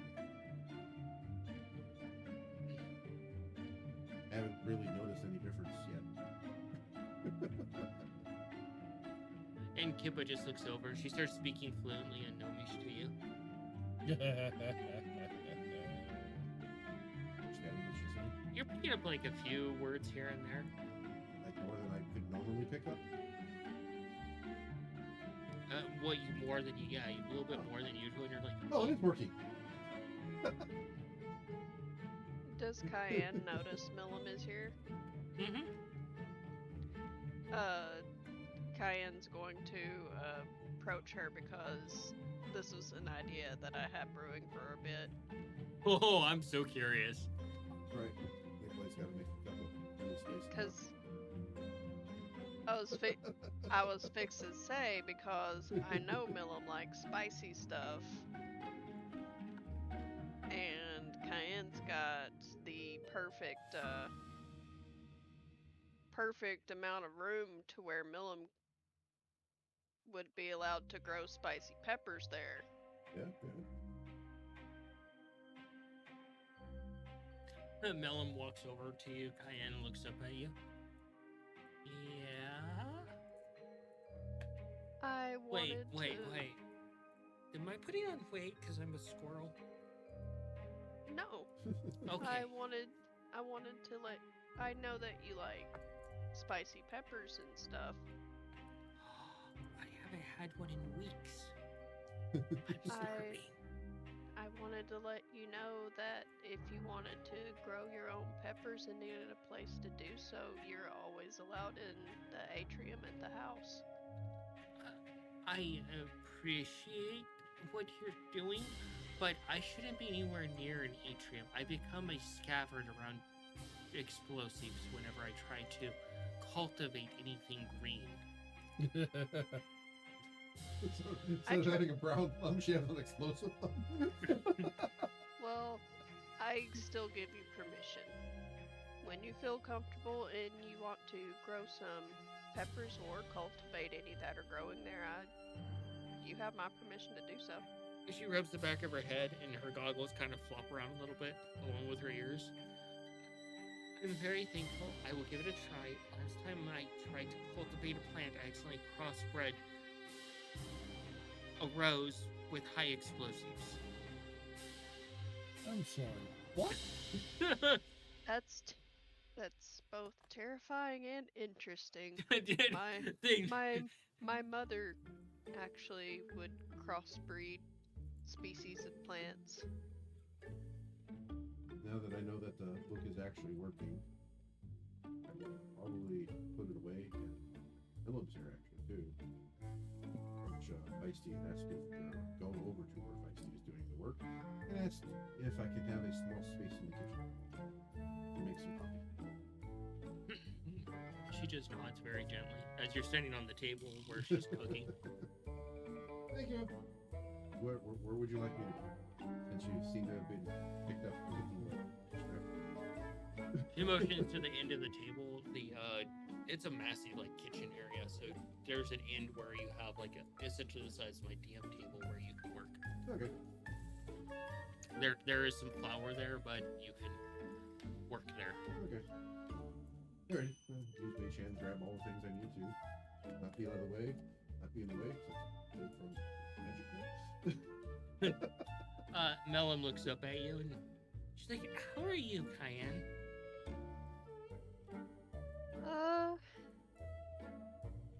Doing okay. A little stressed, but I'm doing okay.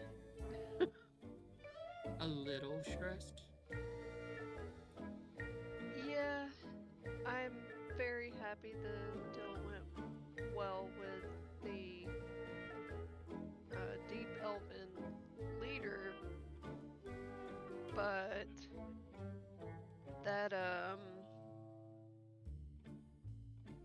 the terms of that deal that we sealed with literal blood was a heavy one. She has her mouth slightly open. You can see her two little buck teeth, and she's like, "What is it with you and bloody deals?" Blood is the life force in all things aside from constructs and man-made things. They have different sources they run on. It's called caffeine. Well, or energy, or gears, or coal, or what I've heard mentioned through passing known as gasoline or kerosene. Gasoline, the cousin to nitroglycerin. Well, Warforges, if you ever see them, be kind to them. They don't run off of the accoutrements of mechanics. We're experienced with a Warforged that looked after all of us when we were younger. They actually have souls. They live and feel like us, and just a bit different. I wish you could have met the Warforged that we knew. Were they nice? He was very nice. His mind was broken. His memories were completely shattered.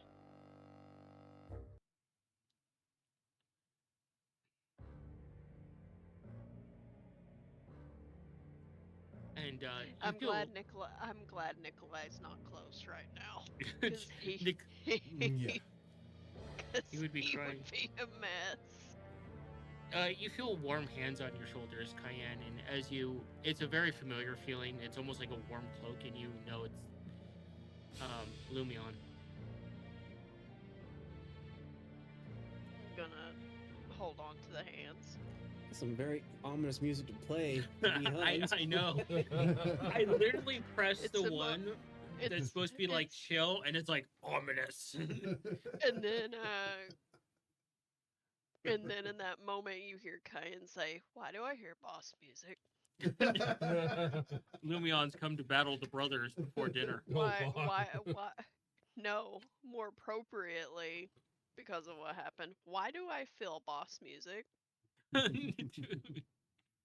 But everyone starts showing up, like all of the family members and extended family members, except for Kippa's parents. They're not No, in so town. they're far, far away. Yeah, they're back home. Hey, Nikolai. What? Where are your two little cuddle buddies at?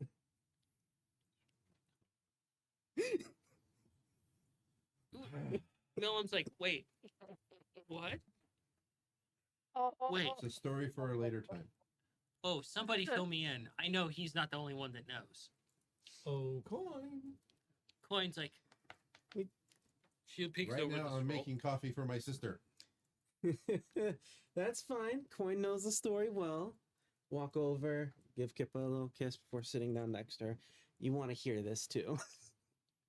Coin's like, or Kippa, she just kind of props her hand over. I probably already know, but go ahead.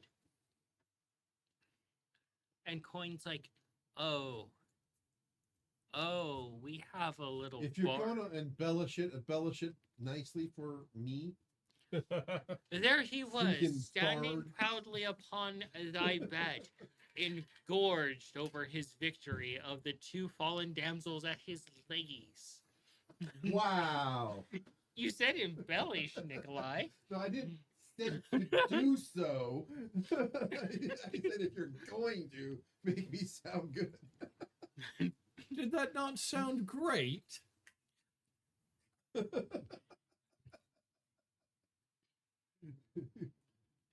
Using that spicy pepper mix that I got from Kippa's dad.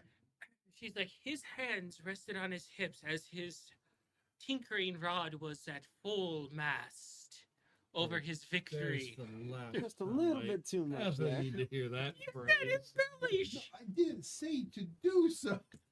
You said embellish! And Kippa's just like, why did you give her permissions? I didn't. Look, okay.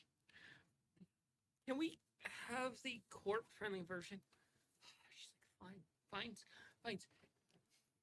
Nikolai banged his two best friends and he woke up with them in bed. That's exactly how it went, apparently. I don't remember doing it. Malum's like, Yep.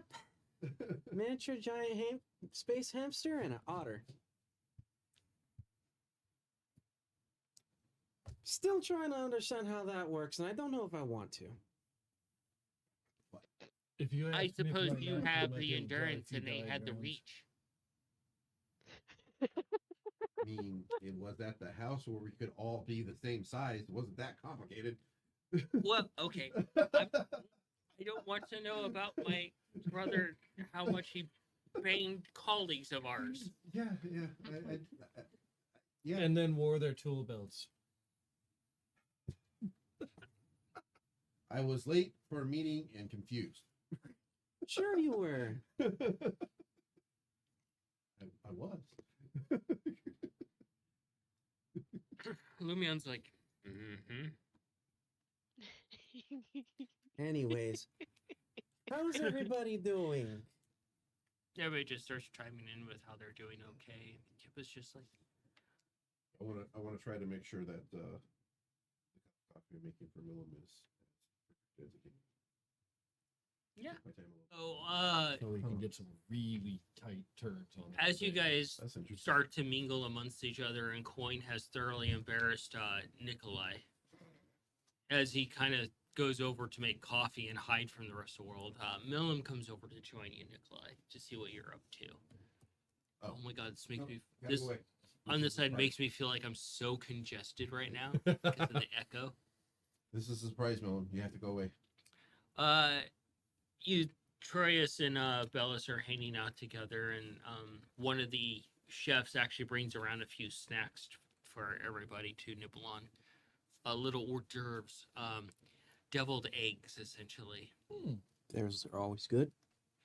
And there's some like crumbly cheese and panko that is on the outside of the egg, giving it a little bit of crunch to it. So, Cayenne, I know you want to do something to the two newly engaged people.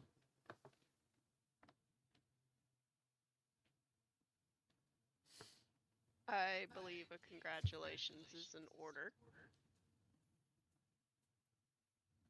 We got noise outside. Oh, you're connecting. Okay. Yeah, I had muted it, but I guess it didn't want to be muted. And Bellis looks at you and she just kind of smiles a little bit and she's like,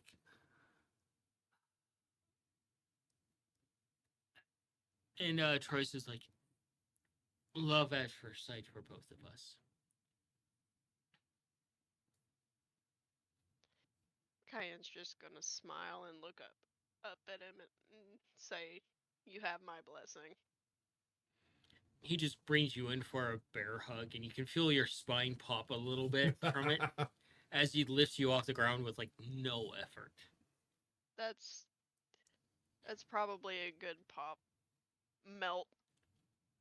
Probably needed that.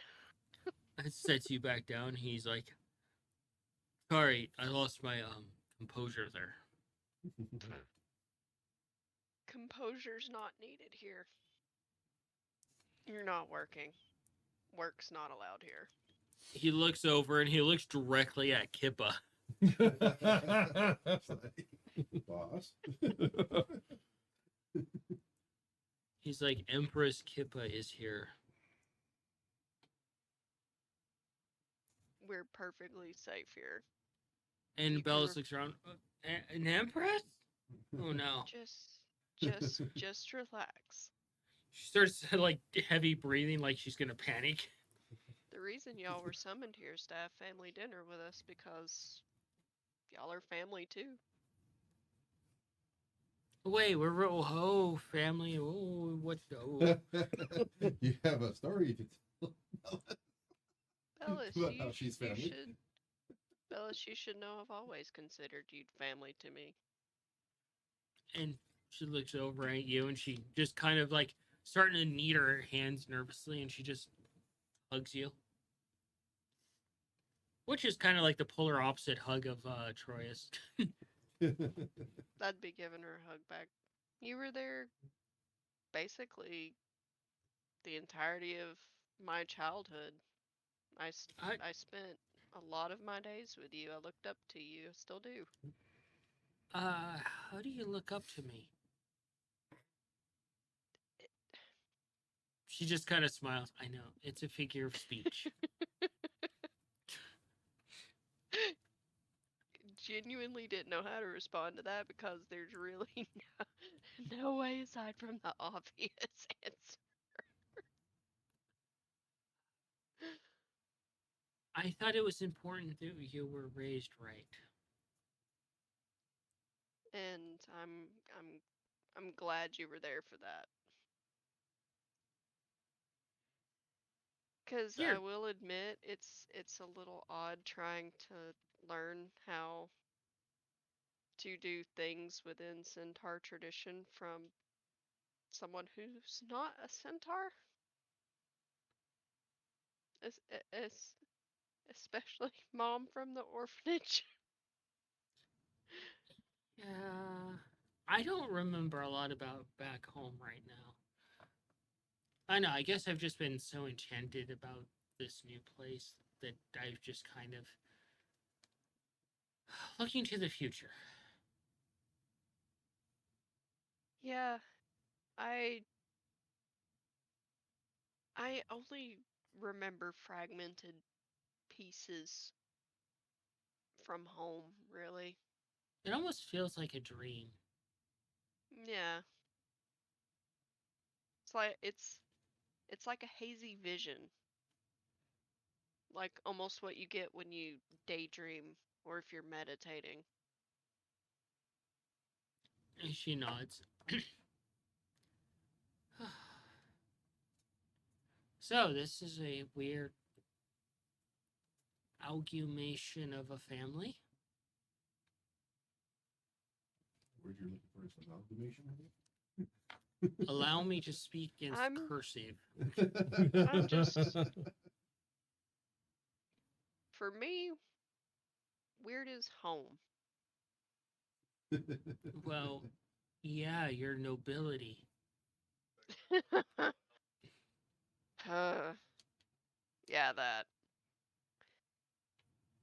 Yeah, that. And Your Troyus was also telling me that you're a queen. Queen, huh? And like some sort of like prodigy. Oh my god, my Prodigal.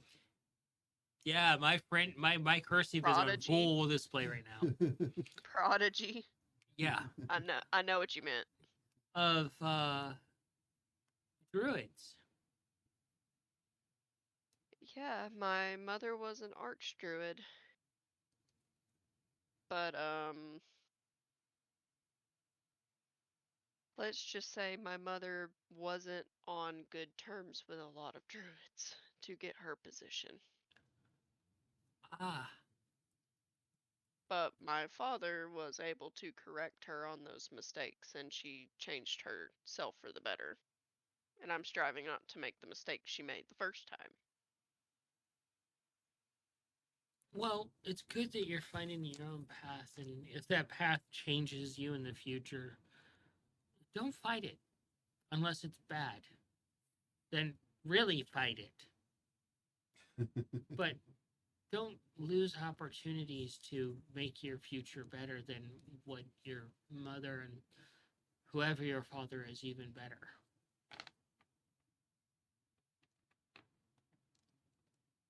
Yeah, my father was definitely something.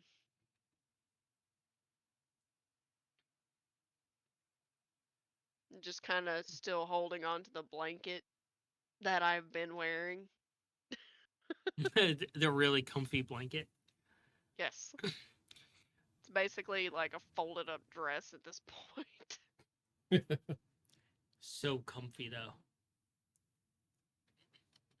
Yes. So she gets a drink with you and just chit chats about small things, the less serious things, essentially. Uh, Sunny looks at you and she's just staring at you and she's like,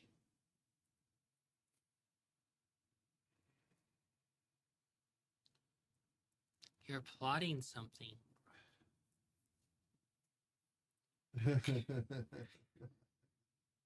I assure you, I officially have no idea what you mean this time.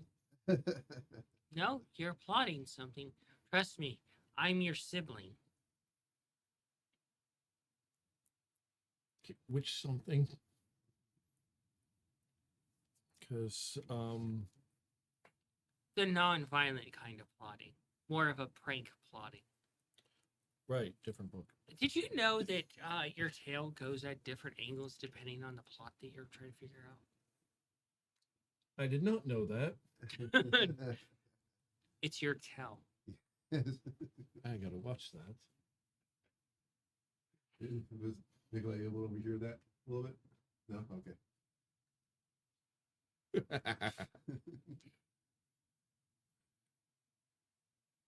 puts that book away, brings out the other one. So what mischief are you plotting?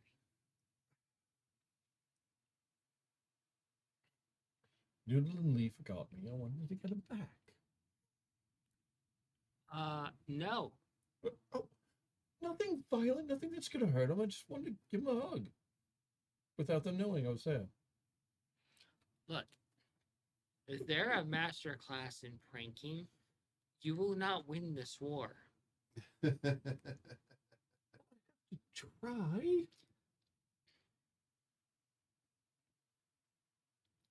Okay.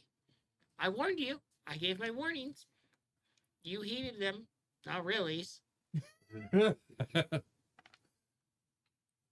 Besides, why do you think I smell like coconut?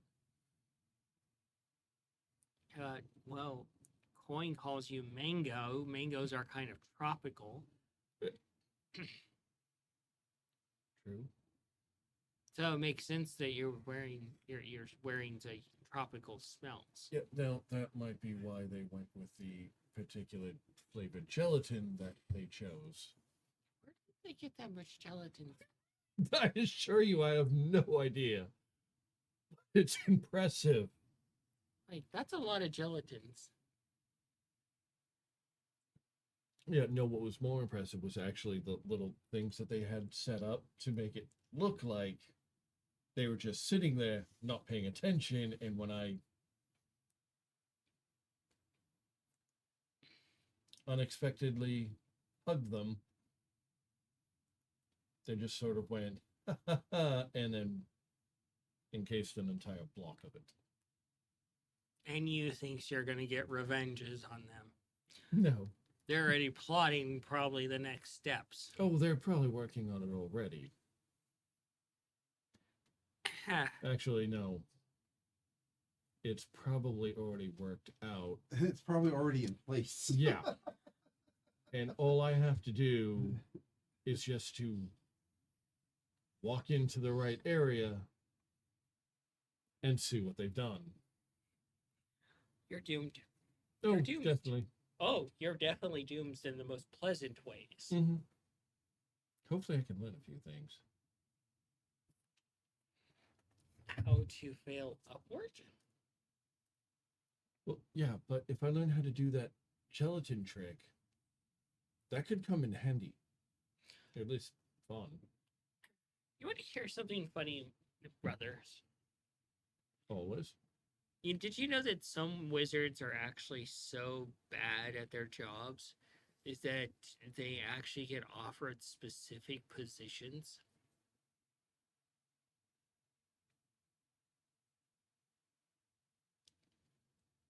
How does that work? Well, they're usually the more clerical type of wizard.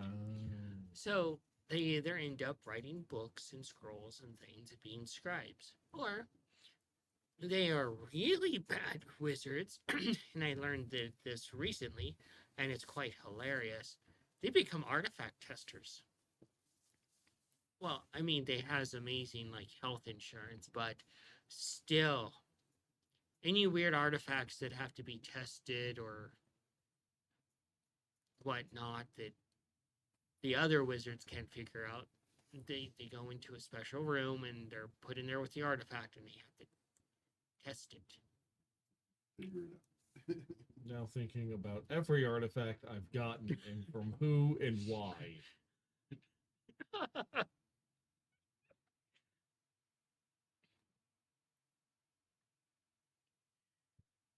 They're referred to as crash wizards. I don't think I'm one yet. No, you actually have fairly decent marks. Now, some of those are just scars from learning lessons the hard way.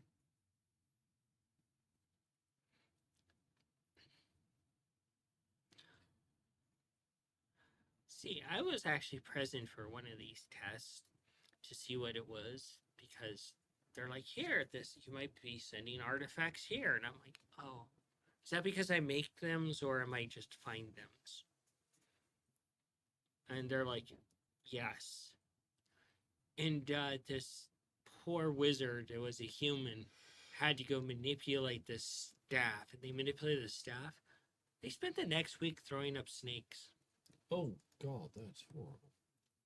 of all kinds. They got bit by several of them, and they were poisonous. Alrighty. That's pretty terrible. Did you're over there just looking like the fuck? Why would somebody make that artifact?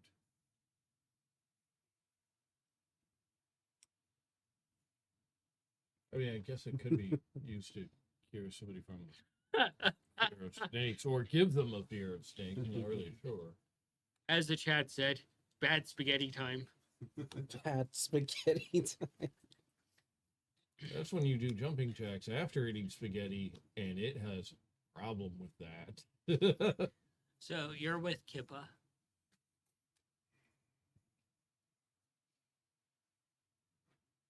We gotta talk later. About Something that I learned. Something that was done that is probably for the best. okay. And say it's something that predates both of us. She moves her hand and taps it on the ground, and you just see the entire room just become still, like a stop spell.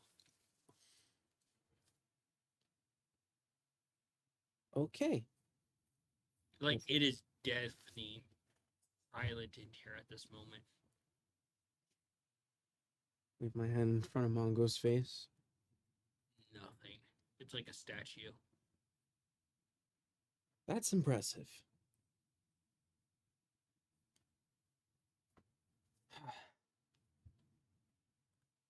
So, Speak, Scab, speak. about what I learned, turns out Ithos, mother, manipulated things a lot more than we know. As Maggie put it very adamantly, to quote him, stupid fucking dragon. And this one, honestly, I think it's probably for the best that it turned out this way. Turns out that somehow she knew we were gonna meet. Yeah. You're the reason why she's the reason why currently we're both here, and why you are now the Empress. You're supposed to lead in the field, and I lead in the throne. Yeah. I honestly have no problems with this. Let's face it, I'm not exactly the best leader there is. You are a wonderful leader. You're a wonderful companion. But sometimes you need to lead less with your head. Maybe. Physically. Honestly, out of everybody, I think Cayenne is the most appropriate as a leader. Nikolai and Mongo, they're both really smart, but they could be very bullheaded. She's the most level-headed out of all of us, even if she does have an incredibly short fuse. It works out well for her. Mongo just lacks confidence. Nikolai has a lot of bravado.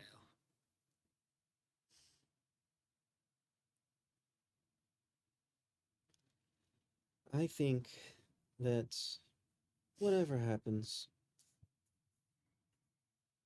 it'll happen in a way that will work out in the end. We're not going to make the same mistakes as your parents or all the parents. I want you to go ahead and take something here. Something that I found a while ago. I'm going to pull out from my equipment here the Claw of Dire. She looks at it, raising an eyebrow. There's a lot of history to this little thing. It's yours now. She takes it from you. And I'm removing that from my inventory. She looks it over in her tiny little hands.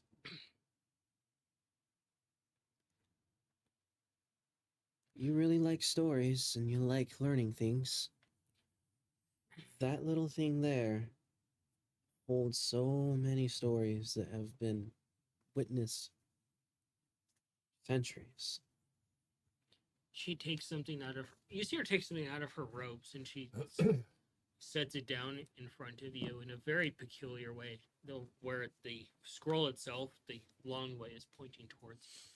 She's like, and before she takes her hand off it, she's like, I learned something about my culture. What was that? Is that it's considered a sacrifice and a gift for us to give physical information. And she slides the scroll over to you. Take hold of it. What is it? Insurance. It's a scroll of Revivify.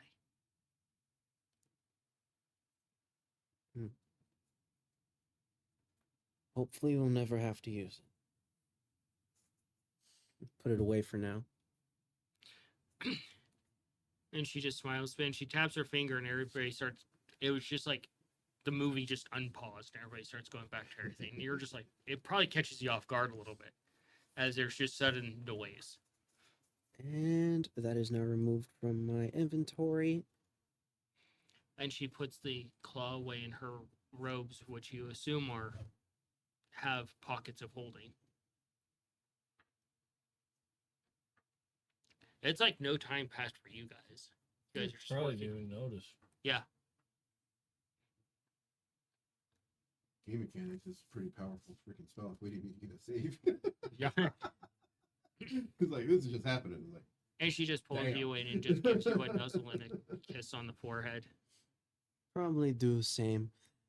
Go ahead and pick up one of the glasses on the table and just draw attention to like the room. Little tap tap with the spoon. Everybody just kind of pauses. The chefs are still cooking. They're not really paying attention. They're trying to get dinner service ready, so they're just kind of like doing their thing. And yeah, thank you everybody for coming. Friends, companions, family. I think this is one of the few times all of us have actually been all together just to have a moment and relax. Fott raises his hand. Might be the last, too. Some of you might die. Yes, Fat, it is a possibility and hopefully won't happen, but that's Kipper true. just stares daggers in his direction.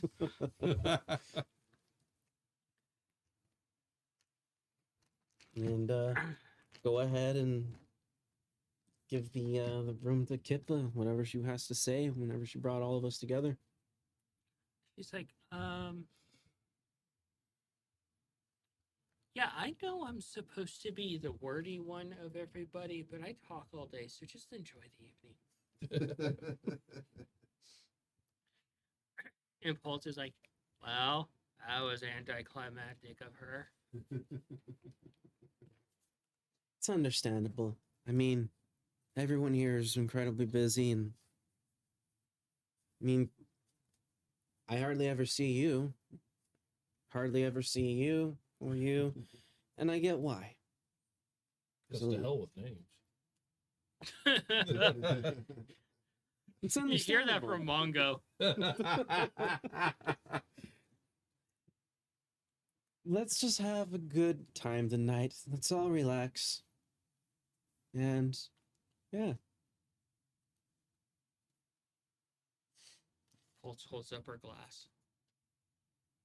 There's some sort of weird bubbly liquid in it. To not monologuing. You hear Kippa just quietly go, oh, thank God. And you almost lost your drink. Yep. Am I done with that? Yes, I'll just give it to you. go ahead and raise a glass. Sure, we'll go ahead and throw a toast. Take Ellen her coffee. He takes it, looks at it. Let me know if you like it. Interesting question. In like a spicy contest, who would win, Milam or Kippa? Ooh. Uh, You just hear just, and she just kind of, sorry, ma'am. But yeah, raising glass for a toast. I smell my. Did I give her the wrong coffee? No, you gave her the right one. Nothing. She's like, that's delicious. Woo! I tried some of that and near killed me. She goes over and she like holds out like the last bit to Kippa. And Kippa's like, It was made with your stuff that your dad gave me. I can't. Sir Mir has to check anything that I'm going to ingest. There's only a few drops in there. Make you another one.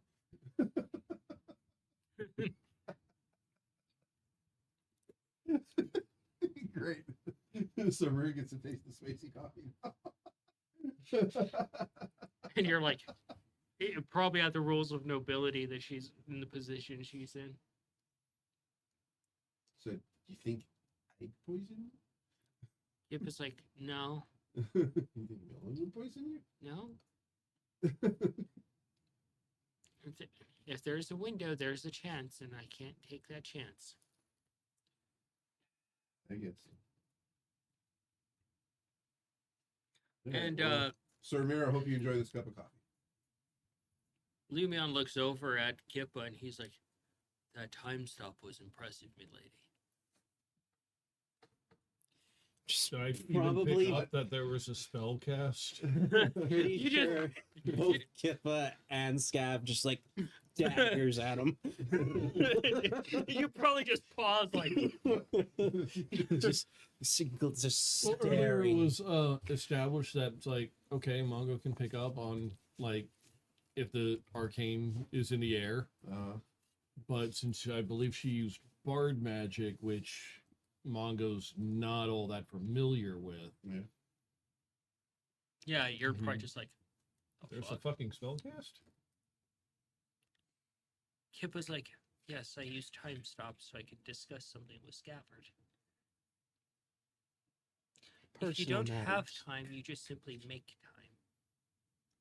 Even though And Lumion's like, That would kind of explain why we didn't get a save, because it didn't actually affect us. It just affected those two. They had more time in that time that we were there. Okay. That's interesting, actually. Interesting approach. and it's just kind of like, everybody's probably looking at Lumion like, So I go to making a cup of coffee for Kippa. Yeah, probably after he said that, Cayenne would just look over real slow, like mid-drink. Excuse, huh? What? Without actually audibly saying that. Oh, what?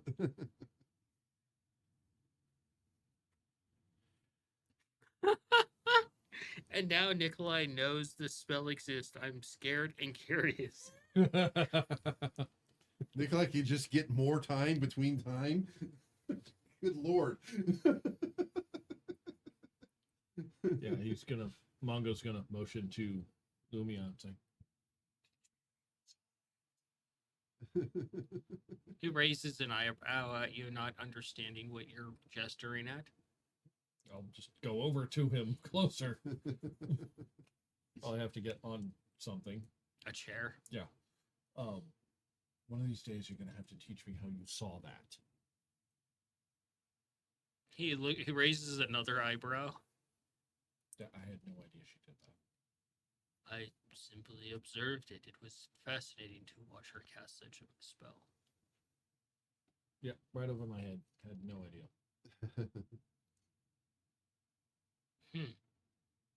Someday. Hopefully. So now here's a really interesting thing. Dropping behind the screen for a moment. You can actually cast time stop as an action, and then cast a bunch of spells, and then break time stop. Jeez.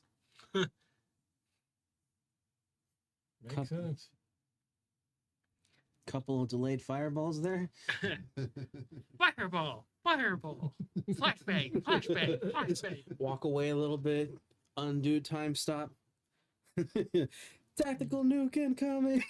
Never forget what he is or was. Yep. Oh man.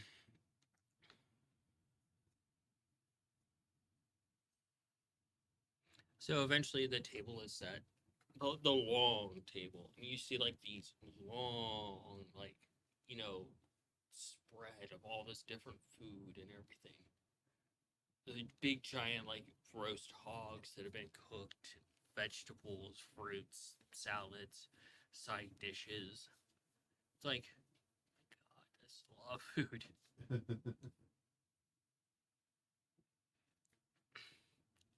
And Feisty stands with her hands in front of her. And she gently bows and she keeps her eyes on everybody as she normally does. Does have like 4 eyes. Yeah. And she's like, enjoy. It looks amazing, Feisty. Thank you. Yeah, so do 3 of the people in this room. 4 eyes. Tom, shut the hell up. I will hit you. And for you, Cayenne, Lumion prepares your plate for you and sets it in front of you very gently.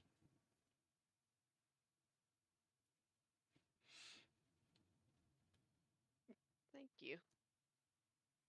He just nods to you and sits down with his own as everybody else is able to get their food. Prepare a plate for Kippa. And Kip is just looking around at everybody and she's like, right, I have to take the first bite. She looks to Surmir. Surmir takes a small bite of everything that she's eating, like just a sample, essentially. He takes a small sip and he's like, you see him just kind of like, Is this poison or not? He looks at Kippa and he's like, this might be poison from the mouse.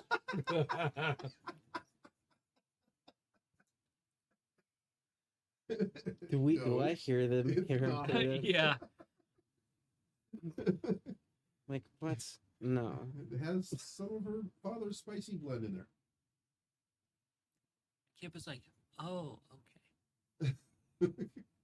And then she just gets her plate finally, like a few minutes later, and starts nibbling on the food. And now everybody starts to like eat.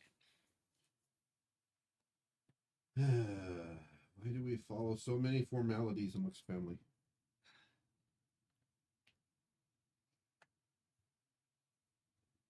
Comes with the territory, Have you forgotten brother. all the formalities that we've decided not to follow during other times? Kippa looks over and she's like, I'm eating with a single fork and a knife. If I were actually at one of my meetings with formality, I would have 6 forks, 3 spoons, and 4 different knives and 3 different drinks. Don't forget the cups and the wipes. That too. With formal food, Nikolai, when you're eating with other royalty, you're expected to drink a different drink with each part of the meal. So, the vegetables has 1 drink. The starches have another drink. The proteins have another drink. Alrighty. Oh, don't forget the weird dipping bowl for your fingies and claws. Yeah. Lean over to Sonny. How do you remember all this shit? It's like she starts humming a little song about it. You're afraid of a Monica. How to identify each cup and what. And you realize that Osling, she's there. She has to do the same thing. She has it too. Hers is more like, I'm going to drink whatever I want to drink out of it. I'm going to eat with whatever I want to eat. And you're going to deal with it. I'm with you, sister. I couldn't deal with this shit. My customs are my customs, and I'm not going to bend my customs to suit your customs in eating. I hear you. Congratulations, you two. Trius, Bellis. She has like a bite of like a hand of partially made sandwich. We'll raise a hand. Don't worry. Don't Her have to cheeks speak. like all puffed up, and she's so good. Never had food like this before. Maybe that explains why we threw so much of it. And Troyes is like, I'm honored to be here. We're happy to have you here. Even at the table, he's big. Welcome to the family.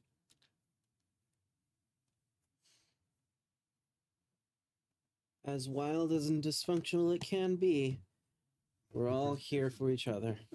Never a dull moment, that's a damn sure. Oh, never, never. And as you're sitting there, you go to take a bite of the mashed potatoes, Mongo, and a Jack-in-a-Box head shoots out of it, right in your face. How do you respond to that? Some just all of a sudden just popping right up. Yeah. Oh.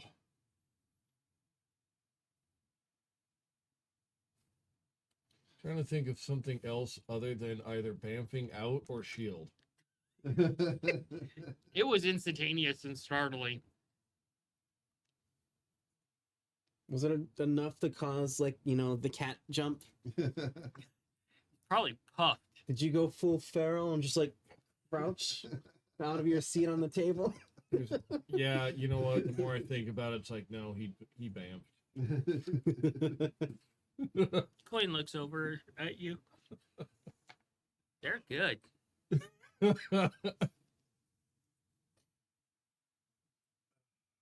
They're really good. After I catch my breath and actually see what the hell happened. What happened to the phonogram? The music stopped. Tapping the thing. It's like some 1920 oldies start playing out of it. Walk back over, grab my drink, go over to where they're sitting at the table. And they've strategically placed themselves right near Kippa. So you have them, and then you have Cayenne, and then Lumion. And then you have Sir Mir, and then you have Kippa, and then Scav.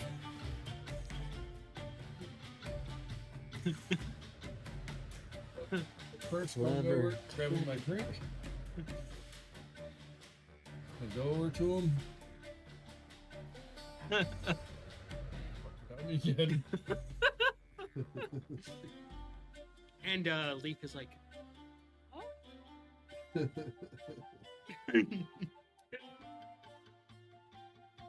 Yeah. By And- the way, nice bucket riding skills. and you see a halo appear above his head.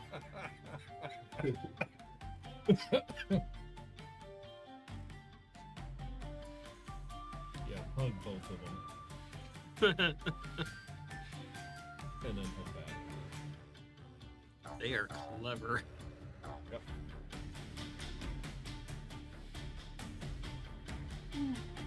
So the night carries on. Food is had. Then desserts start coming out, and the table has begun to clear. And Kippa, she pauses at everybody. She's like, "The remains of the food are not going to waste. What has not been eaten and it has been cleaned is going to Goblin Row. It's only fair that the leftover food does not go to waste." I'm sure they'll greatly appreciate that. Oh, Talking Lord. about serving subjects, Kippa. I would like to spend some time with you or someone that you deem necessary to speak to make sure I have a full understanding of the compensation that we're providing those that fight for us in this news. We can discuss that.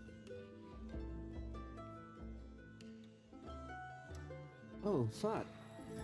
Recently, was actually down in Goblin Row not too long ago. It's actually really impressive, what's going on down there.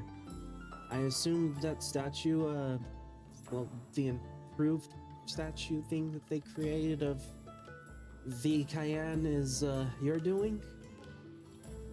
Well, I organized it, and they kind of just did their own thing. And, well, it's the Cayenne. Everybody looks over at you, Cayenne, and suddenly all the eyes are on you in the room. Come on, sister, it's not that much of a secret anymore.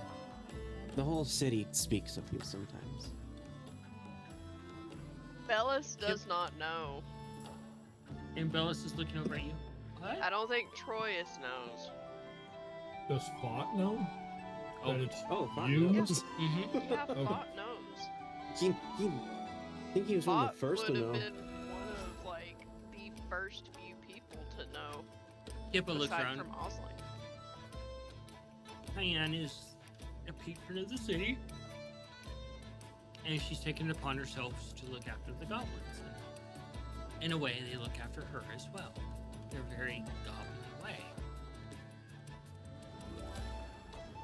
Yeah, I've heard that they've tried to stop summoning you by eating lightning.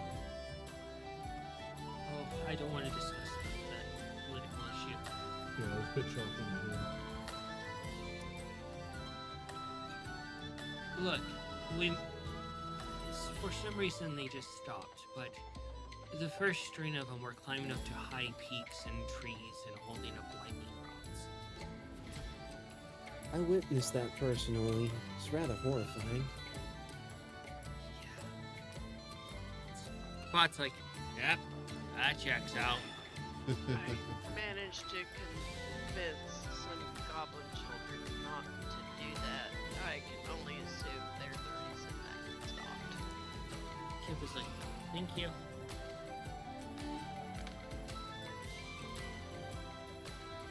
Hmm? Well, he's just making little scratchy notes of things.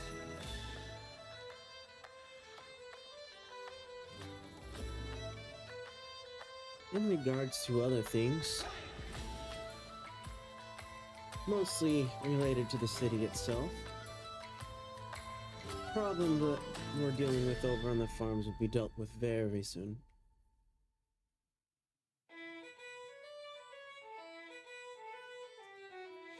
So, the night carries on. You're able to disperse and talk to the people that you want to talk to. Kippa says thank you for the coffee that she enjoys it. Oh, good. And the chefs and Feisty are cleaning up the leftovers of the kitchen.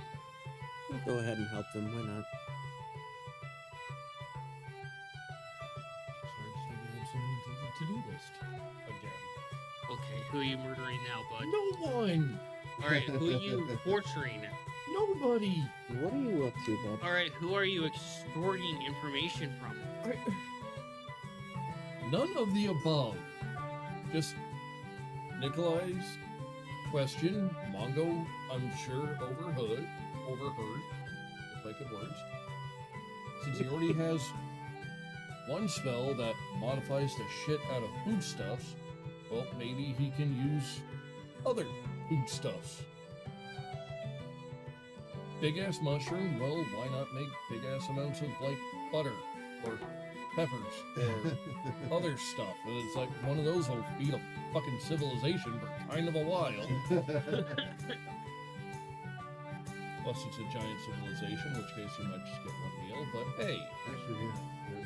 Definitely one thing Nikolai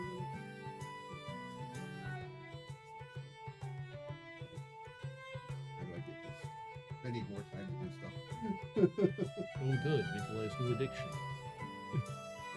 Getting stuff done? It's not new. Casting time stop. So yeah, you can mingle with people. It's an opportunity, especially if Pippa and Romeo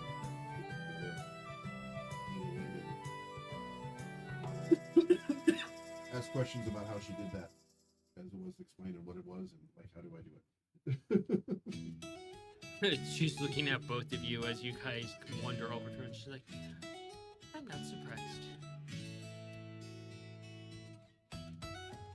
How do I The get fact that it? we're asking or that he asked first? Yes. Fair enough. It's a very powerful spell, and it's called Time Spell. You're a little inexperienced to be able to do such a spell.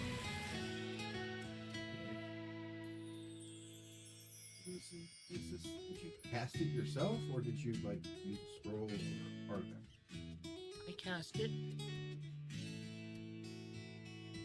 I can cast, what he can cast, one that Coin can cast, Anne can cast, one that Fox can cast, like that kind of stuff. And she just looks like she's just caught in a very awkward moment. Natural. Natural? Like, That'd be a while. It's a spell that I can cast naturally. Fuck it. Look, I guess certain things come with. She looks over at Scabbard with that like small cough. Being what I am has certain gifts and things that I need to deal with. Because you don't want to be labeled as a stupid fucking dragon. Agreed. But allowing to pause things allows me to actually do a bit more reading. That's not how I do all my reading, but just review things or and such. I need to know how to do this. Mongo. Yes. Yeah, she just smiles a bit, and it's kind of a really funny smile because you know how she's a bit more kind of like fuzzy and whatnot, a little bit more of a beak face. But she's like, she offers her hand. Come with me. Okay. Nikolai will talk Okay, soon. okay. And she takes you back to her home, and Sirmir's coming with. Are you going with? Yeah, I'll probably go with once everything's been all cleaned, because I'm gonna head home anyways. And her hand is like surprisingly warm as she holds it with you. And she takes you back, and she goes through the same process as she did with Scabbard. And she's like, "You speak of this to no one. If you do, I will know, and you will cease to exist from anybody's memory. Damn. Swear it." I swear I won't tell anybody. Except maybe point my trophy into it. Well, you won't be able to speak of it anyway now that you've sworn.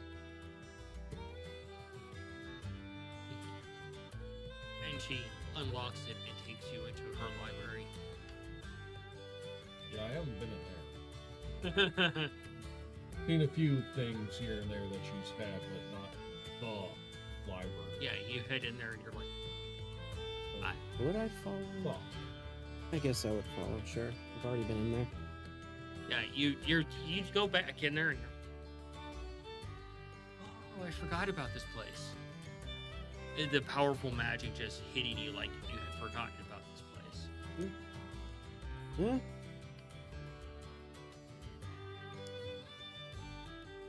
Does it look it's me, or is it bigger than last time? About the same. Okay. And she runs her hands along a few new books that are sitting on the table.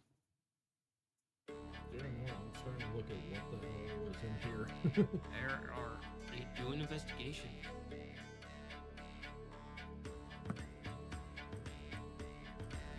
$18?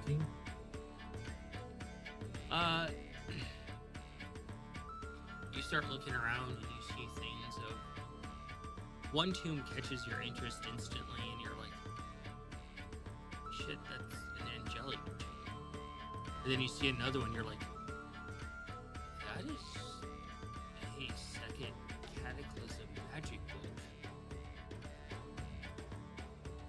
And you're just starting to, your mind is starting to reel from the amount of, like, knowledge that is in here. Second cataclysm? How many cataclysms are known to have been? Sure. There's an estimate of how many have happened, but dating as far back as the second one, what is presumed to be the second one. Well, so that's The ones that are known, it's as far back as the second one, which still, well, so I guess each cataclysm, not much survives. how many cataclysms are believed to have occurred? Right now is probably about the 18? 18th. 1 8. Yeah.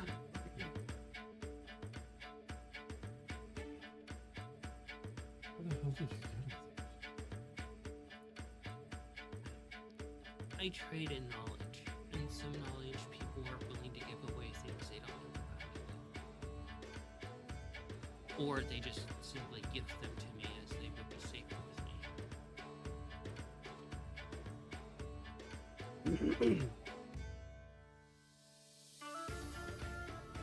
I'm sorry, you're gonna have to give me a moment, because I think I just realized.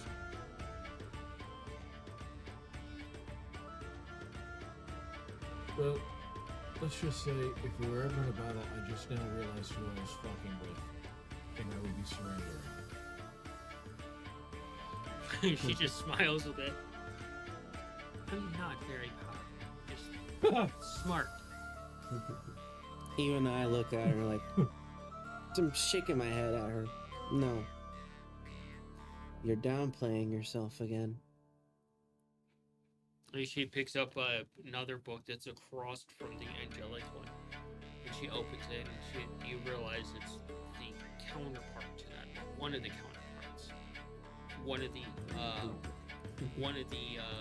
books that's written by one of the great lords of one of the Nine Helms, essentially. Yeah. And she's just kind of looking through it and just turning the pages, reading through it. One of the divine, one of the profane. Try not to touch anything while you're in here. Yeah, no kidding.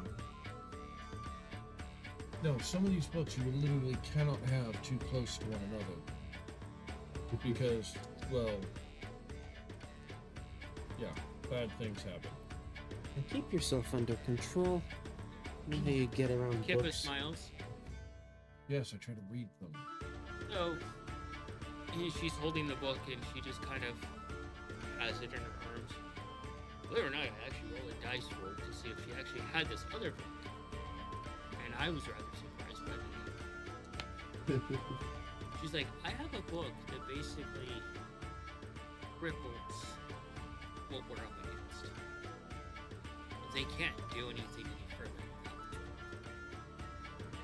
book. And she puts this book back on the shelf very gently. Which one that we're up against? We've got a few different targets. Look, I've had to put this book under lock and key because it misbehaves.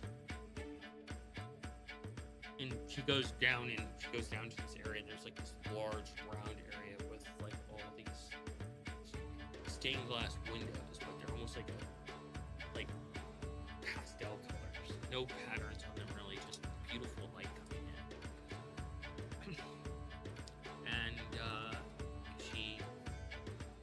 And you see there's like a set of books here.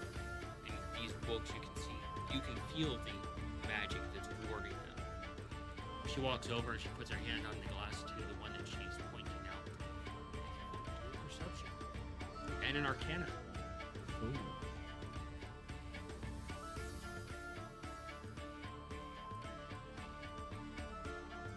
perception. 10. All right, you notice it. It's a book! So, Slightly better on the Arcana. 17. Yeah, It has magic stuff in it. you walk over and you can feel the necrotic magic coming from it, Whoa. like just seeping through the glass itself, and you realize you're looking at either complete or incomplete the Necronomicon, the one book that they need to complete their plan, and she has her hands on it. And I'm just taking a step back. Right. That one. You didn't get much further without it. Which is a good thing. It's one of the fail safes that I have in place.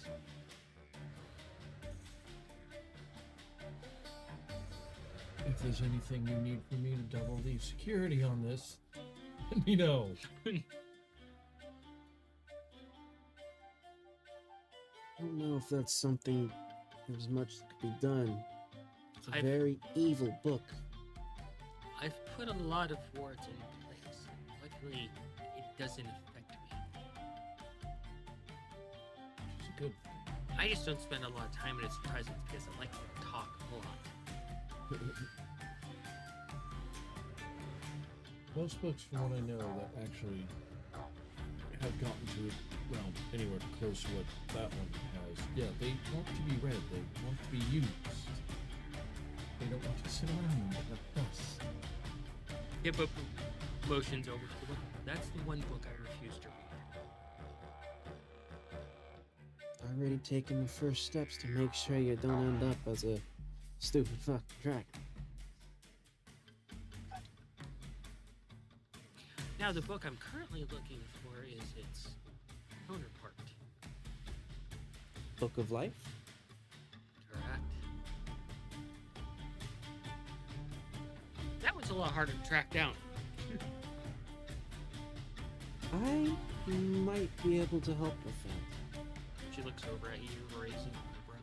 Mongo, feel free to look around. Start looking around. Don't be afraid to pick up something and read it delicately. You Oh know the no, my value of hand books. paws are in pockets right now. Tail is Wrapped around like a belt.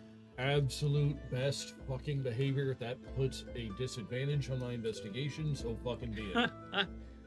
Alright, go for it. What are you gonna bring up with her? And go ahead and walk over. Don't know I'm just gonna for sure,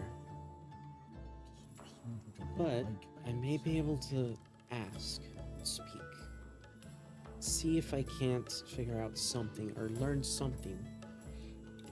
It will take some time. We'll have to learn the correct incantations to do so. I may be able to ask Bahamut on guidance on where such a relic could be found and how we can make sure it doesn't fall into the wrong hands.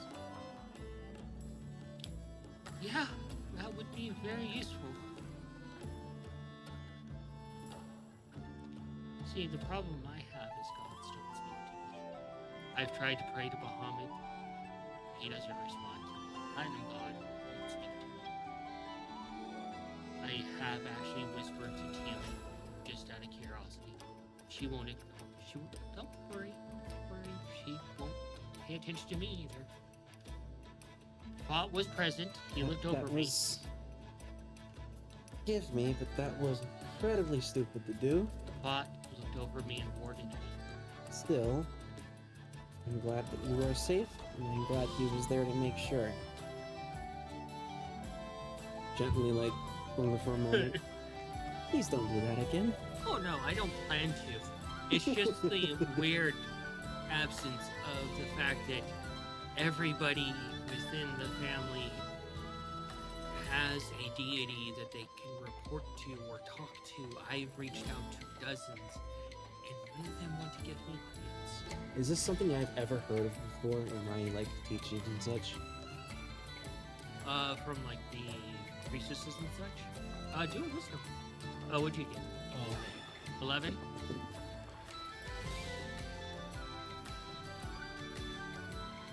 did I overhear any of that? No, you're off. That is a 26. Yeah, it is. It is rare. There are times where it can happen. Certain individuals just don't capture the attention of the divine of the profane. Oh, Be it by possibly blood, perhaps something related to the nature of who or what they are, who knows? The gods and the profane work in mysterious ways. profane are a lot more direct. They are. They're more of a kick down your door bunch. Even Fought finds it perplexing that gods don't want to speak to me. Even the god of knowledge refuses to acknowledge me. It What was is that idea? interesting. Perhaps it could be because of the type of dragon that you are. Good. Forsaken by the gods because I'm fuzzy.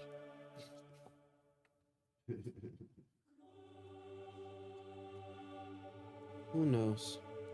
I'm still trying to learn all about all of this myself. I'm still learning things about myself and doing things new all the time that I've not been able to do before. I mean, I'm very carefully the tiniest little spark away from everything. I've only recently started being able to do this, and the tiniest little spark is I just spit a little bit of fire. Nothing happens when you try to do it here. Oh, okay. Yeah, this is a place that You're in a library and you want to spark fire? you The have tiniest. no power here. Oh, it's not working. Anti-magic? Something like that. Very recently started being able to spit fire. Sacred flames. Same thing with, I've noticed as well. Probably related to something with my mother involving crystals and such, but certain crystals allow me to change that. Hmm. It's weird. Dragons are weird. Kippa just looks over and she's like, I could read people like books.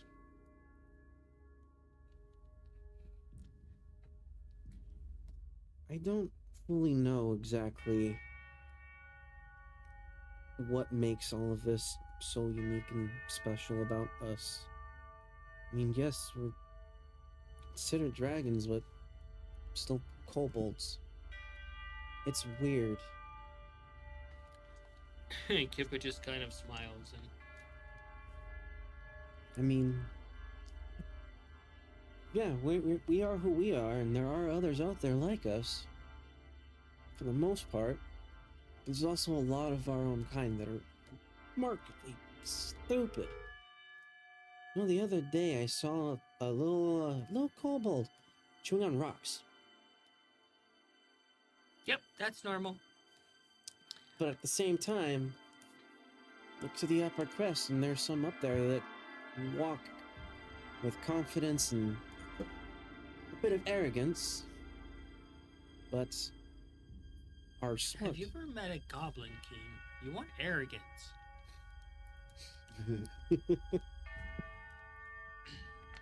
I look over at Cayenne, the goblin queen. Dance, magic, dance.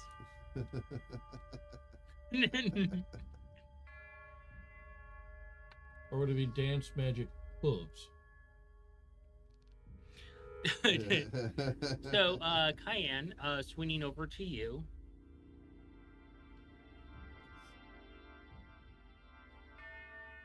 I'm basically was going to see if the tiefling chef would like to meet Audrey before they head off for the night. Yeah, you can approach them. They're there with Feisty finishing up the cleaning services. I'll approach them. They look over and they quickly clean their hands off and relinquish any blades. They're like, Lady Cayenne.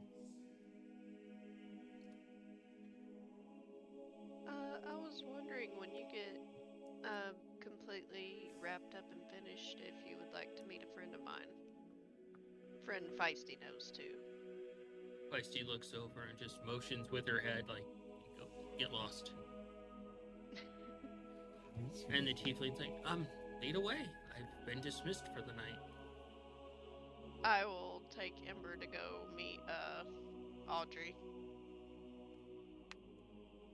And she follows after you, and you're keeping her eyes forward, not to let her eyes wander, essentially.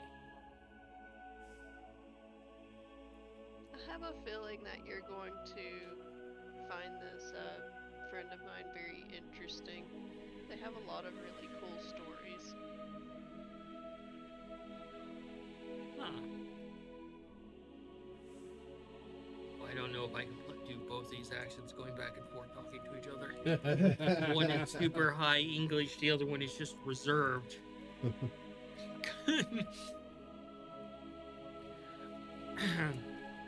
And they look over to you very curiously. Should I be aware or on alert? No. Audrey's very nice. Okay, I believe you. And as soon as you enter the atrium, you hear rustling of leaves.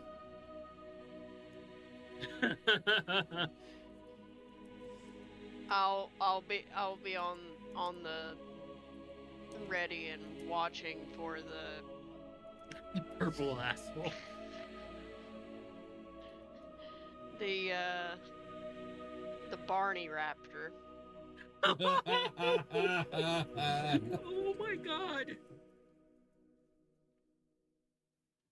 I love you. Here's some claws. Don't worry, I'm gonna murder you gently. Rip and tear. I'm going to gently scramble your insides now. And Purple comes out, fluffs up all the way, like trying to intimidate you, then kicks dirt in your direction and walks off.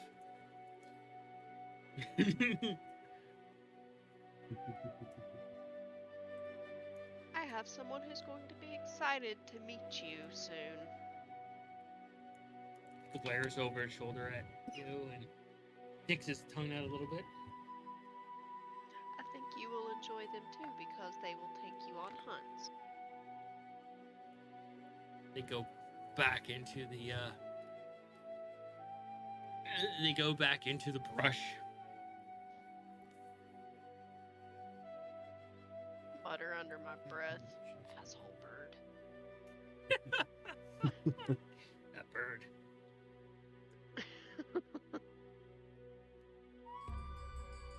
So Ember is standing by you. She's like, okay, Audrey is interesting. That was not Audrey, that is Purple. That is the asshole bird. Their parents are... They're either dining right now or they're resting at the moment. Murder.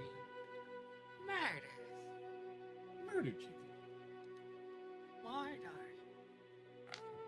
Having a carcass of oxen each. Oh my gosh. Yes, they do eat a lot. That would be just like a normal, like, hamburger-sized meal for them. I'm just picturing that scene in Jurassic Park where they're lowering the cow into the pen for the raptors. Yeah. Come on, cow. It's okay. Don't worry. By the way, this one's named Kobe beef. You're gonna really love it. High-class cow meat.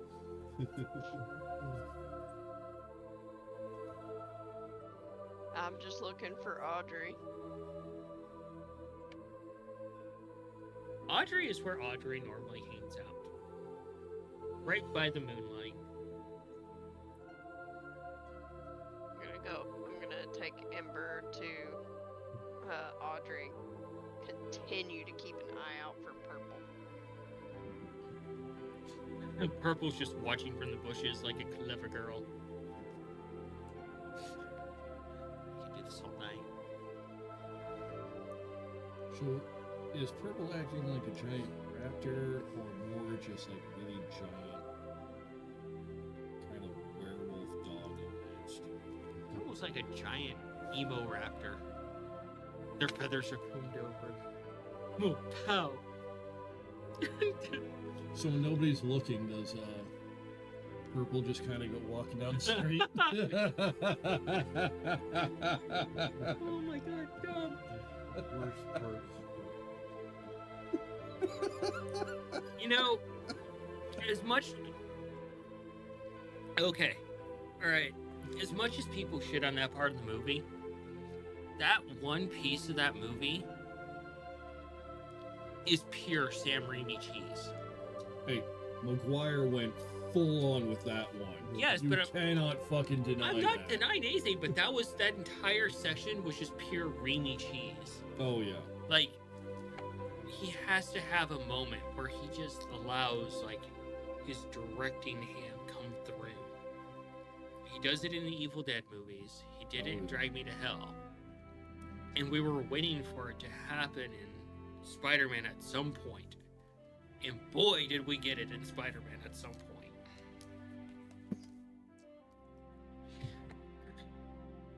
So Aubrey lowers her paper down. She's like, "Oh, Cayenne, how are you, darling? Oh, and another new guest. I am so privileged that I have so many guests lately." And Ember's like, "Giant fucking carnivorous plant. Fascinating."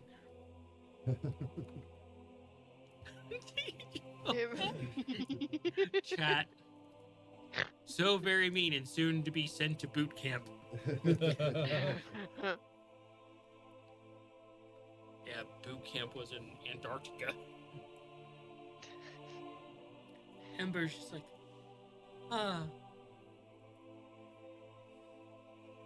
Ember, this is Audrey. Audrey, this is Ember. Audrey's just like, "Oh, I do believe you're one of those, as they say, devil folk."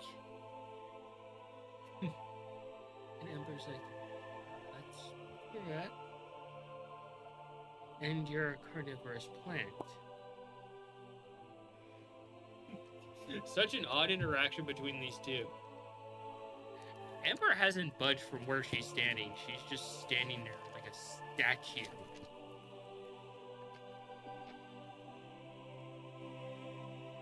Aubrey's like, "Oh, it's clear that she's intimidated. It's okay, it's okay. Not gonna insult me. I can be quite plant-like at times." At least you are not as... I'm going to sap all your magic away with drool like your cousin, Oh, yes. Juju. Juju. Have you ever talked to Juju? Oh, Juju has things to say. I've spoken to Juju, or tried to, but Juju never really spoke back. Oh, you just had to find the right food. They like chocolate sundaes. Oh, Be sure to keep... Don't forget the peanuts, nor the cherries. Oh, they do love those cherries. The candied ones. What? so Okay. the plant has a sweet tooth. Okay. And do you expect anything less from me? I shouldn't. It's like, okay, the plant has favorite food. Okay, yeah, like maybe like some sort of marinated beef, or maybe chicken's their favorite, or something. Did Or not think. some kind of magical seaweed. Yeah. Did not think Oh yeah. On Sunday. Ember's like, Lady Cayenne, I'm both blessed and rather sorry. I don't know how to handle this situation. I've never been in this situation.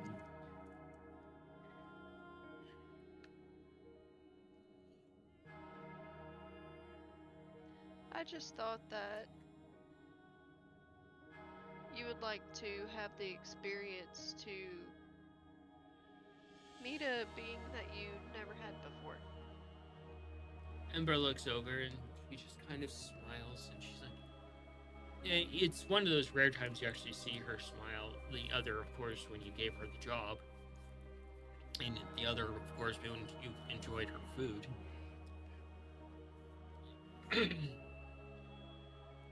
She's like, I am incredibly grateful for this moment. I just don't know how to approach it.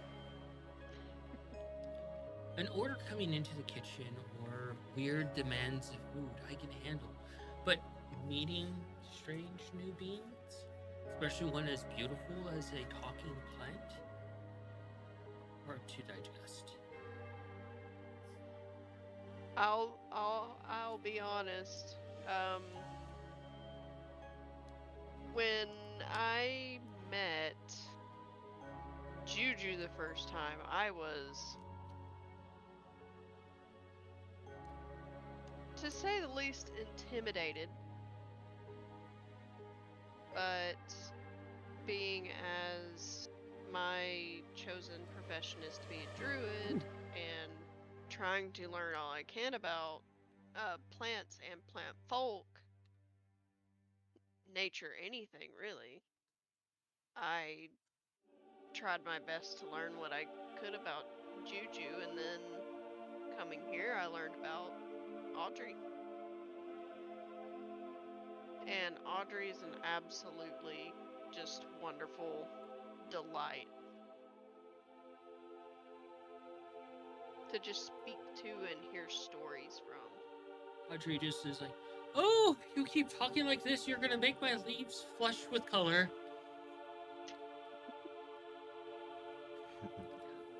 And If Mongo was here, he'd be loving this. Oh yeah. Nikolai, what are you up to?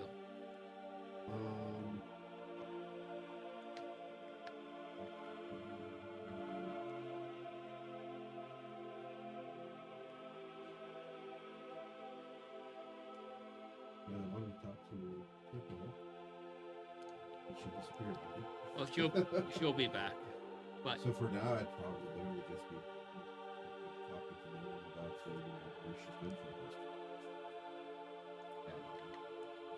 yeah, Willem's like, been on the mall, traveling out, testing new retrofits, Yeah, mention that. and their kitchen staff is questionable. Really? Oh yeah. Yeah, I remember that. Yeah, I stuck to my own rations. I had to start stretching them out because I didn't crack that kind of trip. Hanging I'm just working with them directly.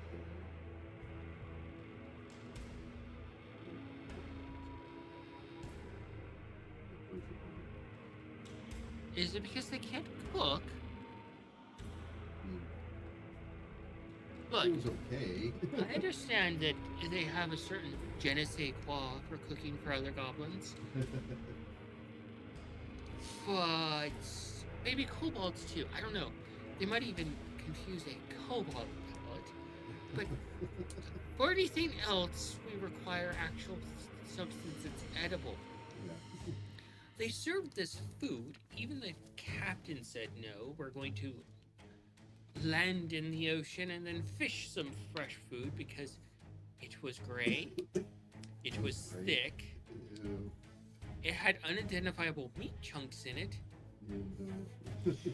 and I think the bowl was pulsating. Wow. What? Nothing that weird when we were aboard. So, it was a little odd.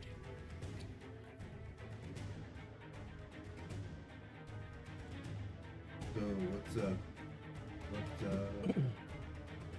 updates are you responding? Well, we've updated the cannons. You gotta.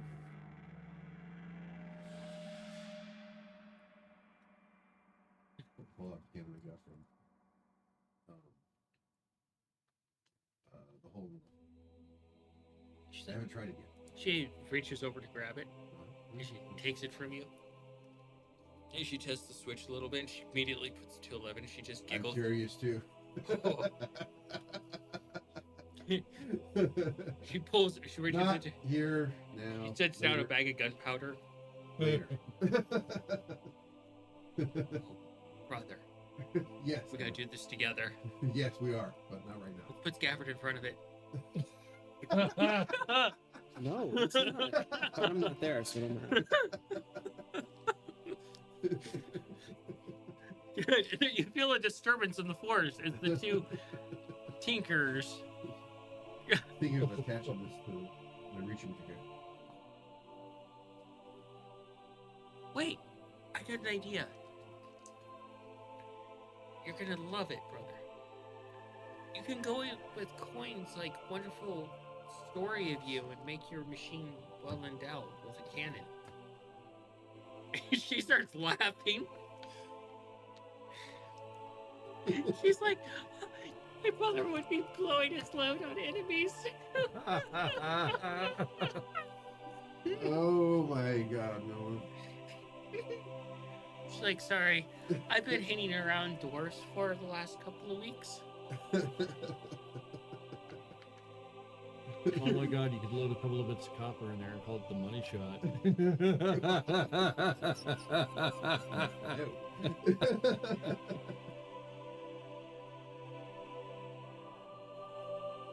Want to see the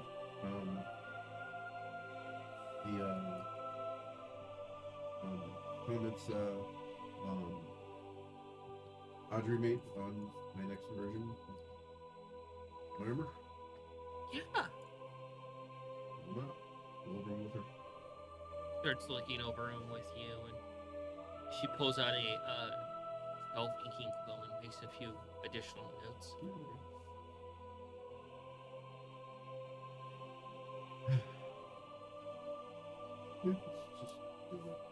Talking shop with her. Yeah, talking shop. And she's just giving you weird, like, ideas.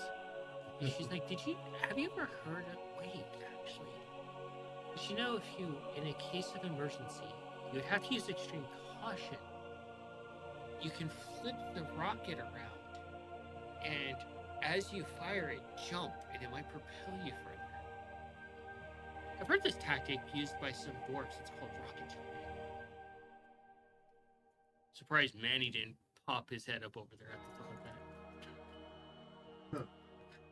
Okay.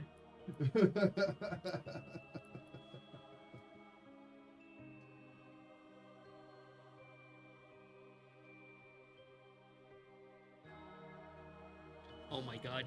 So rich you're firing precious metals at your enemies. The platinum shot. So as you spend time with Audrey and Ember, she starts talking to her a little bit, and Audrey seems to be like an interesting source of fucking information. What'd you do? I'm trying to write something important here, taking notes and such, and he just fucking jams my hand. And I just cross the whole page.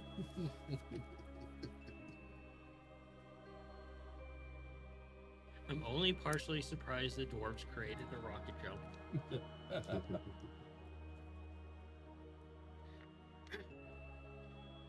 I'm just enjoying listening to back and forth between Audrey and Ember. I kind of wanted to make this the sort of thing so she can relax after work. Yeah. And if she sees any kind of like fruits or any kind of plants in here, she can take some with her too. Okay. I will actually roll investigation for her and see if she sees anything interesting. So, Mungo, as you finish up looking around this library, that there's so much forbidden knowledge here. So many books that people would kill to get. Kill a lot of people to get. Yeah. And she eventually ushers you out, and as soon as you step out the door, you don't remember it. You're like, your first thought that comes to your head is like, what'd you bring us to your house for? Seen everything here. She's like, oh, I just wanted you to see the egg. So glad he isn't scrambled. Or she. They, They? rumors might have it might be twins in there. And this is the first time you've heard the scabbard. Okay. Don't know what they'll be for sure. Impossible to really tell until they hatch. No, that's not entirely accurate. Are you an egg whisperer, any chance? Have you ever been in an egg? No, I'm just saying that, while yes, there is an awful lot of mystery, there are certain lines that everybody already understands. Little known fun fact, some reptiles actually do remember at least a few days of what it's like to be in an egg. It's weird. Well, some sort of kobold / dragon is pretty much given.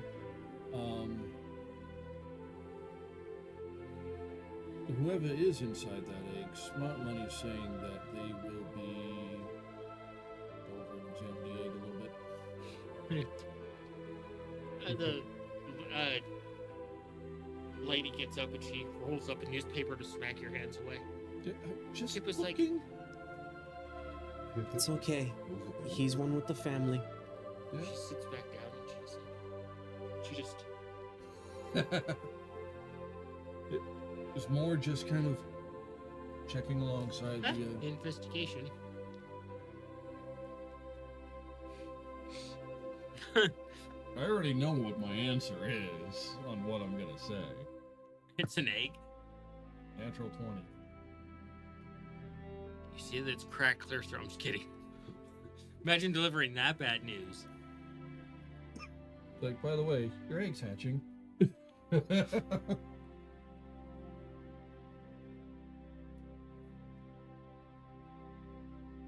Go over, look at Scab a little bit. Kind of move him. Go over to Kippa. Instead of actually moving her, just kind of look around. Grab out a couple of pieces of paper, check a few notes. Yeah. Okay, I think I know who's in there. I think I know what's gonna happen. Kippa crosses her arms, taps her foot a little bit. What? Well, whoever's in there, whether it be twins or just one, boy or girl, I'm willing to bet they're gonna be well loved. That's a given. Why wouldn't they? Come on. I'm just saying, certain things are known like that, but whether they turn out to be gemstone or a little fuzzier, It could be a different kind altogether because of our genetic differences. It is possible. Very possible. gemstone fur. Not possible. It could be. Well, from what I've had to learn and read about, is it could either be Fuzzy, my breed, or his breed, or an entirely new breed that's no association to either of us, that nature decides to pick from the vast pool of combinations of other kinds of exotic dragons and rolls the dice. It's also possible it could be something entirely new altogether.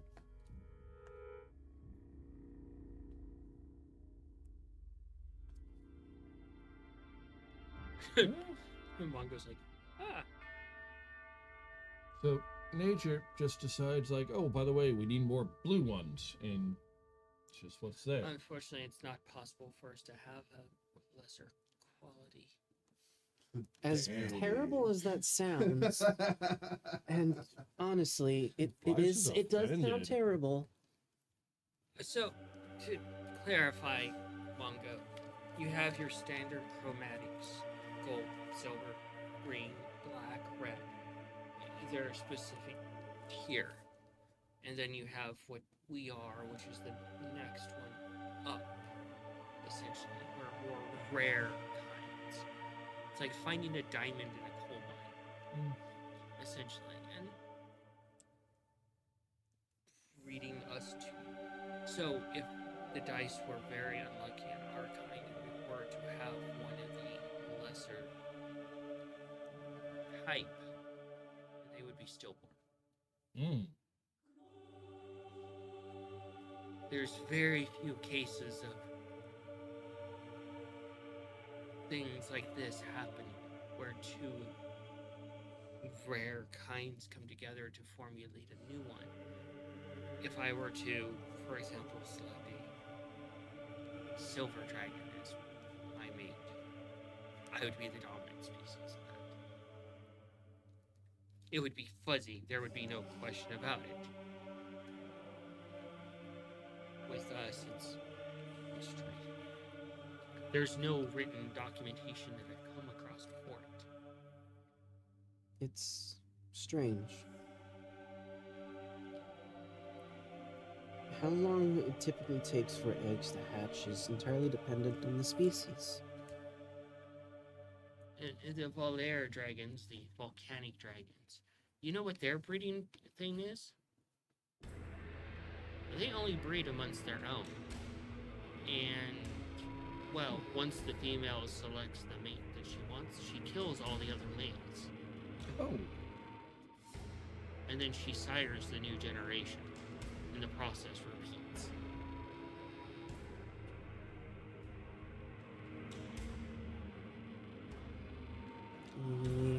Glad I don't have to deal with that. Cayenne is over there going, well, today I learned. Wait, I don't have to deal with that, right? Don't Okay. think you're kind of the backseat cannibalistic. Munchkins actually only die mostly from adventuring. There's not too many cases of understanding about how old one of you actually lives to be.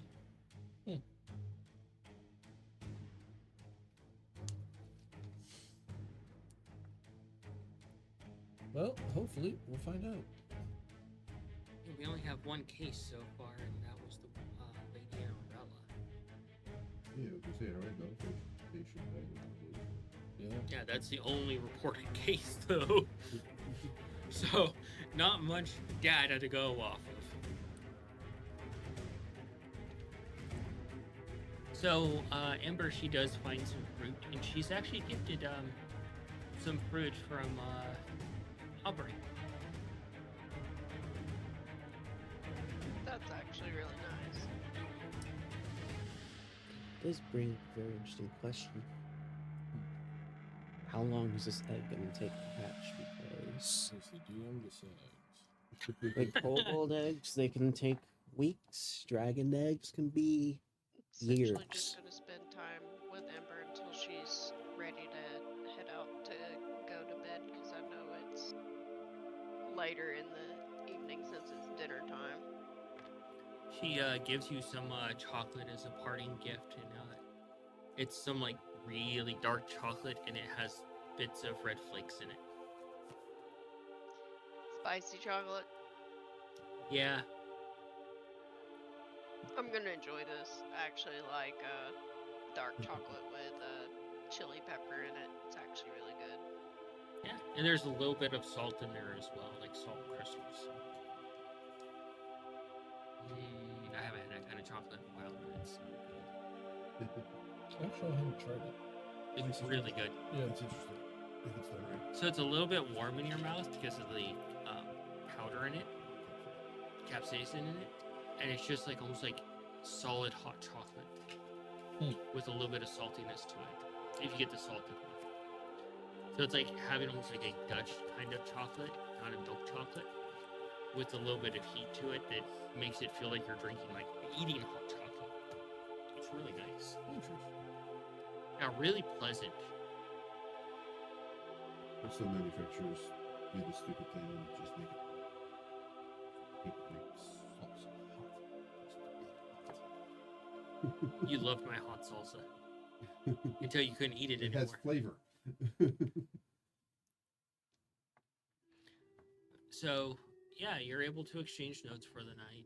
You're able to spend some time with Kippa and such, and then eventually head off on your own. And you're left with Sir Mir. And one thing I would like to do, and I'm gonna ask Kippa.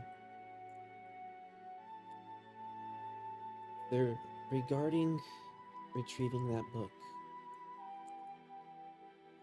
You forgot about it because you're under the same effects as Well, shit. Mongo. As you go outside, you see something incredibly rare as you think about just, getting to hang out with family. You look up at the sky and through the clouds and a gentle snowfall coming down. You see a shooting star.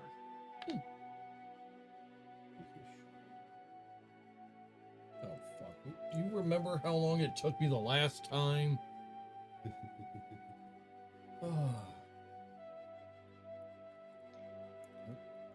Do you actually have a list of things?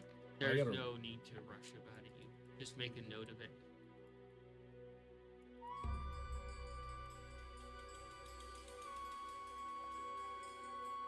So you're left with Lumion for the rest of the night.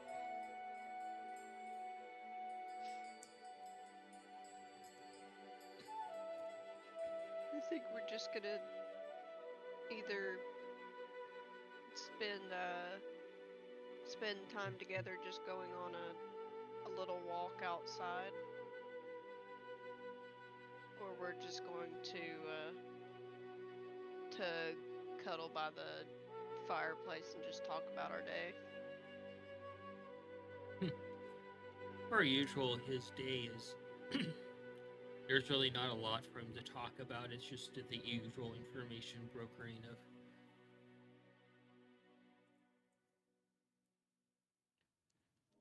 And he looks over to you and he's like, I found out some things.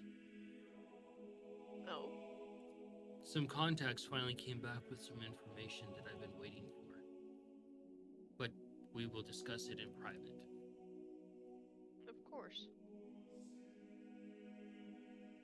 I'm glad they got back to you with information. It's going to be very important to you. Uh-oh. When Lumion says something like that, know. it becomes. And no, Cayenne did not say that. That was the player saying, uh-oh.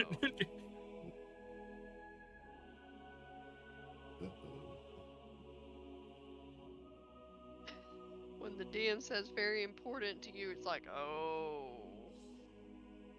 Oh no. Did I fuck up? What could this possibly mean?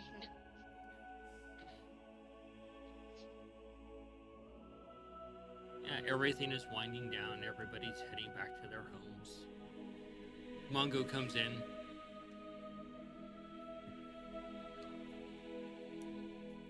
Sending text. Okay. Yeah. It's a mango. Hey Nate, do you still need to step away to blow your nose? I mean, if we're shutting down soon, it seems like we're going in soon. Not quite yet. Oh, then yes. I'm just trying to accommodate you.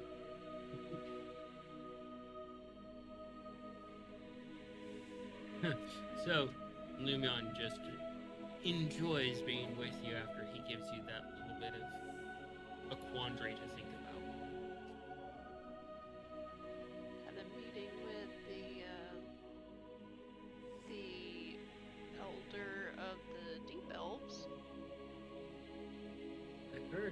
heard it went remarkably well. But It did. I would rather hear how it went for me other than one of my shadows.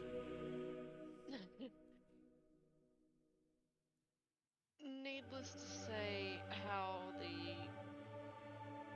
the deals of their allyship with us went was a little too gory for Kippa's taste to be there, so it was just Sir Mir who was there to witness.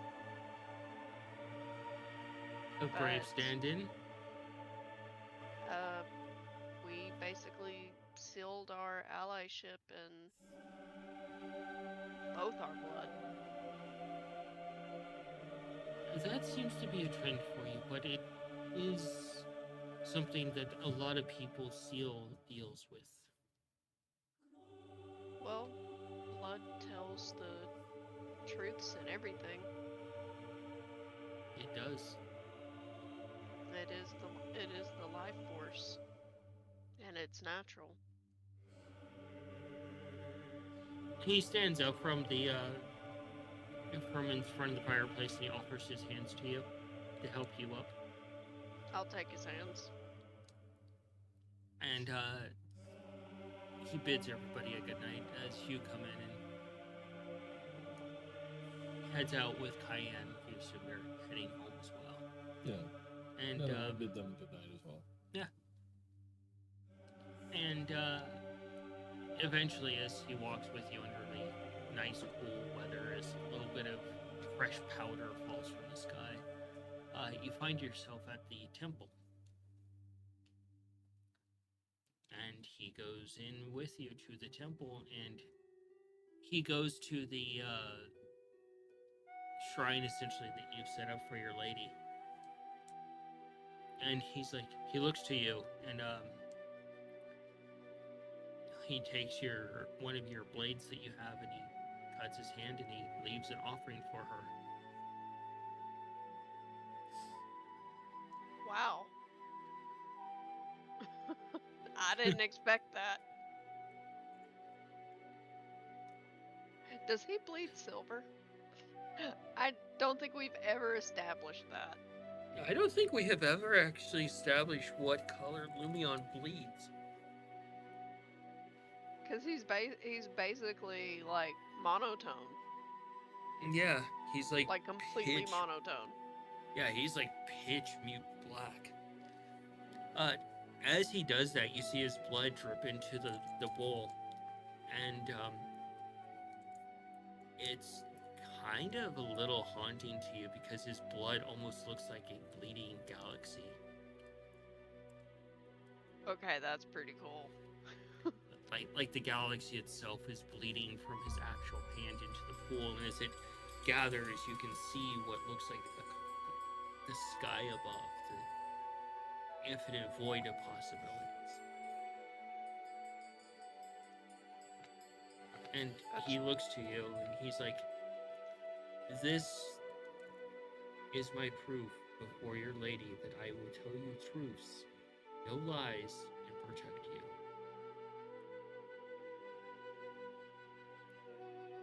That's aside from changing his form, that's probably one of the sweetest and biggest things that he's done.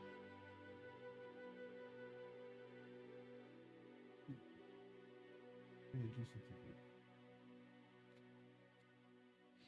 Cayenne is at loss for words aside from saying thank you. He bows his head to you.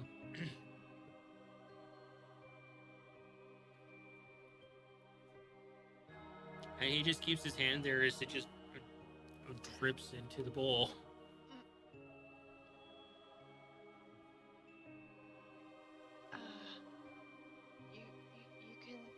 You can stop when you feel comfortable. He looks up and he raises an eyebrow ever so slightly. Just gonna make my gaze go from him to his hand to the bowl. I thought I was supposed to fill it. No, Those that are comfortable doing so can, but typically the offering bowls are left with a wide surface for more than one person to leave an offering. Valuable knowledge. I don't. I was. If you. The only It's thing so that awkward. the only thing that I can picture that would happen, and this is Cayenne speaking, kind of a humorous joke in her own way. The only thing I could imagine happening if you were to leave an offering that large is the people the people who would stop by to leave offerings after you could only do so by leaving bloody handprints on the deity statue. he They he just raises just gash a hand and pat, pat, pat. I don't want to disturb the just- weird galaxy in a bowl. it's just where you just cut your hand and you just put it on the statue and you go plap and just you're so pretty, just pet the statue. Just pet the statue with blood, blood, blood. You know, that phrase has never been the same since that movie. Yeah. Blood. He raises his hand up and the bleeding stops and he's like,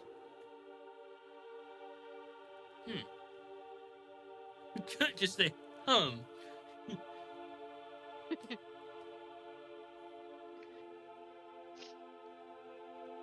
And as you look back to the bowl, go ahead and roll a religion for me. Hopefully my dice will behave. Did you mute him this time? I figured out how to fix the volume on that. And I got Okay. a 22. You look back to the bowl and it's empty. And from what you understand is your lady accepted the offering.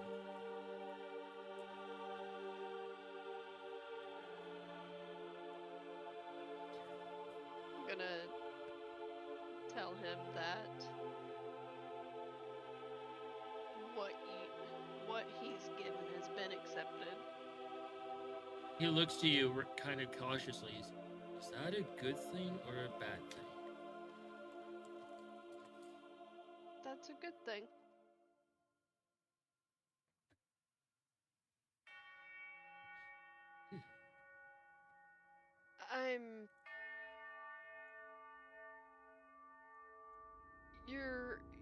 Your offering to her was far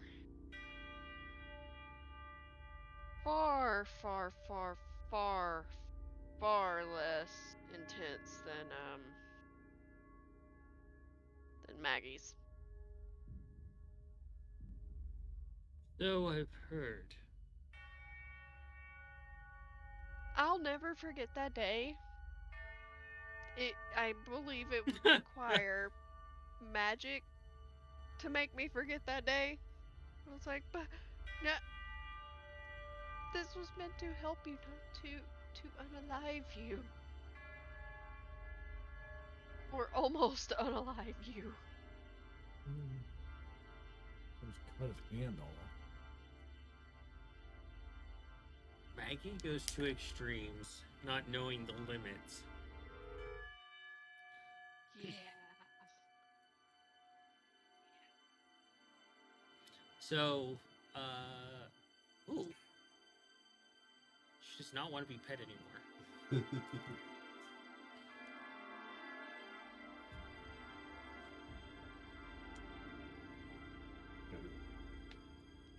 So you're able to return back to the house, thinking over this odd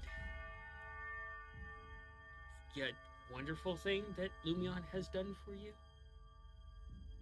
It's more unexpected than odd. Because his his religious or spiritual views or something that Cayenne doesn't really know much about, given what she knows about who he truly is, Yeah. especially knowing beholders.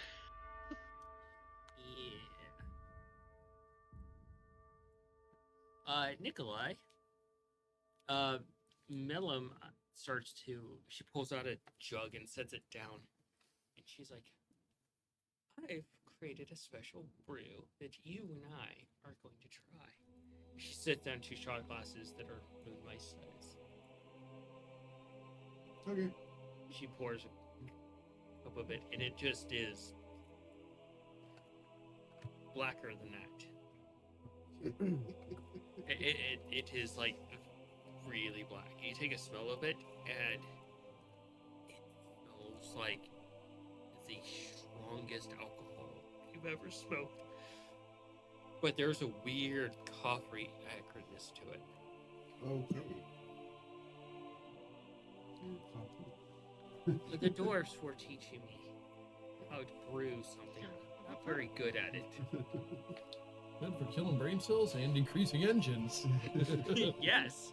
Remember, the battery acid's just for color. I was fixed to say, is he drinking a combination of like gasoline, kerosene, and battery acid? Dude, we ain't going that south. That's all it was started. Coin created.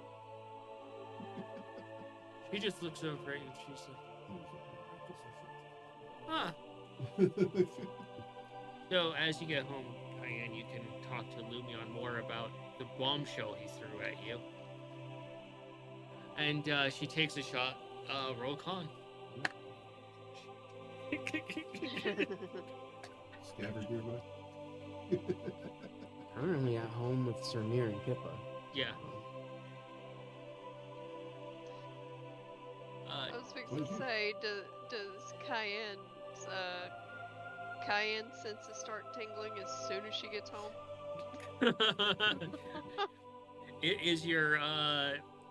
Is the food of your godliness alcohol? Taking after Grandpa there? That was And, in reference to Nikolai. I know. And you take it pretty well, and it's strong. It's like, oh my god. I'm glad I realized he was going to be up for a few more hours than I expected. Oh, this is like drinking vodka and Red Bull, but it's more like espresso and ale. Oof. Pretty And you're like, oh. And she's like, oh, that's potent. And she pours you another shot. Alright.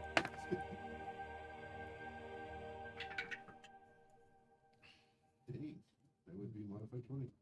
Yeah, you're like, oh. It's actually tasting better as you drink more. You're probably like, you feel It's better it's as you really drink getting, more.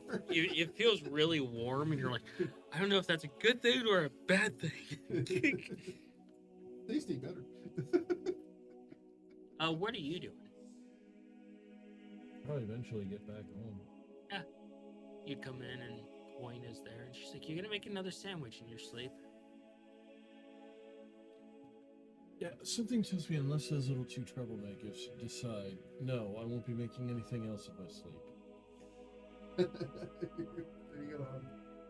The brothers. He has no reason to. Coin not looks at sleep. you, and she's like, I have wards on our room that when we're asleep, we're the only ones there. Then how the hell did they wind up doing that? Coin crosses her arms, and she flops down on the bed, and she looks over at you, and she's like, perhaps you have a little bit of your mother's magic in you. You don't realize it. No, no, Sunny takes after Mother. Not me. But you're still the child of your mother and your father. You can still have some residual amounts. I remember this old story about a faraway land It's a weird story. Sasquatch had lost boys and a flying guy that dresses like a rooster. I don't understand it. But one of the phrases sticks out to me that would seem equivocal to your current situations of unbelievabilities. And that is, believe, Peter, believe. And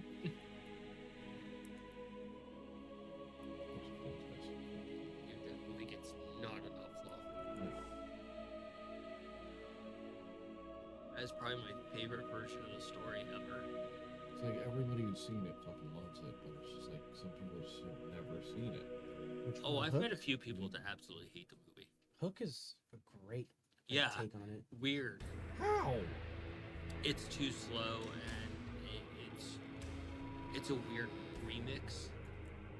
But I think it's the best version of the story that you can get. The cast just kills it across the board. I mean, it's a continuation of the Justin- story, and it just works out so well. Come on, you know Hawkins killing it. And you Like, don't as soon as expect he to hurts, have like, yes, do it. It's Just Robin to give him Williams. an excuse to just go over the top. I mean, how can you not like Robin Williams?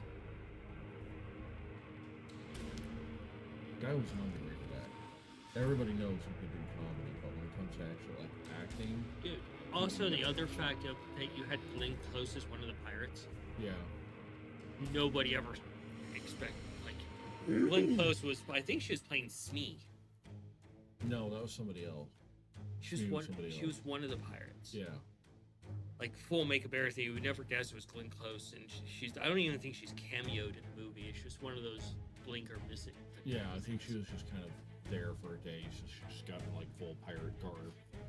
It was just like effectively an extra. Yeah.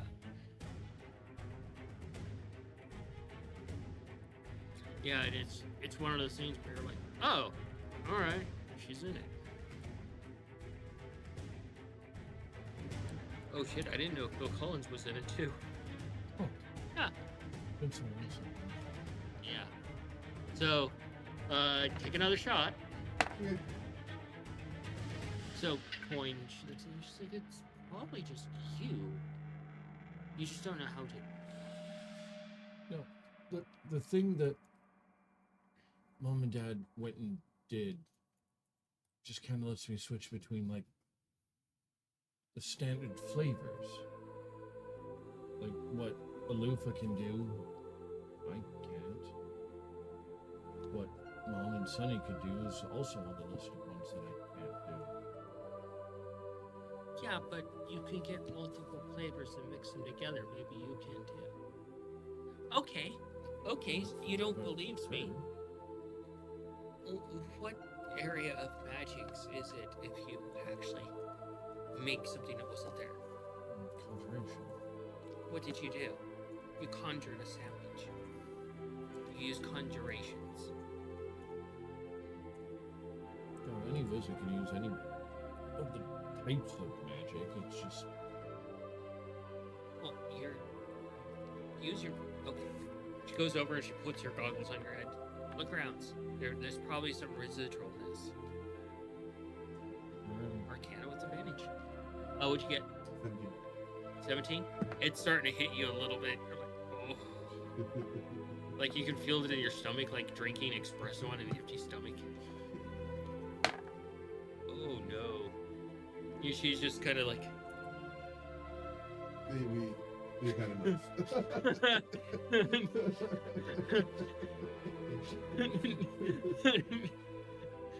Those were very good rolls on her part. Let's go do something stupid where we can play with the pickup gun. Let's go. So, just a 14. just a 14. You flip throne for a while, just taking you a while. You're like, click, click, click. Nope, click, click, click, click, click, click. And Which sure, looks better, A or B? A or B? yeah, and sure enough, it does come back to looking like there is very faint, because of the amount of time that's passed, residual elements of conjuration magic elements in the air, essentially.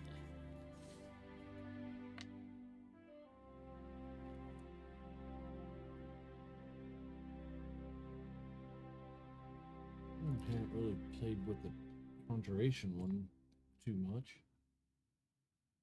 It's kind of flipping through them almost as soon as I get to another one, but once we basically got Dad out of the house, I just kind of stopped on illusion. I'm practicing.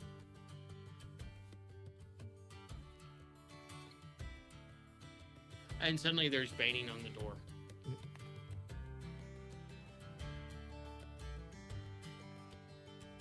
See who it is.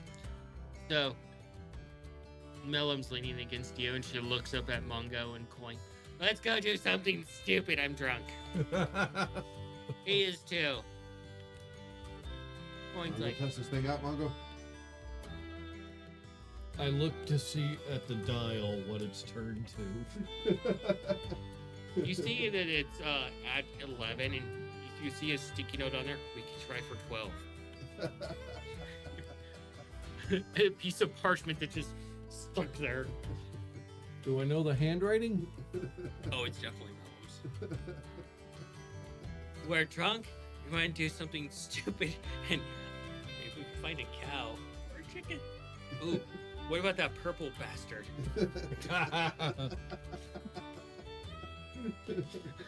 Hey, and is your ears ringing right now at the mention of purple getting blown to pieces? We don't need to hurt any creatures. We have a dummy to shoot. Yes.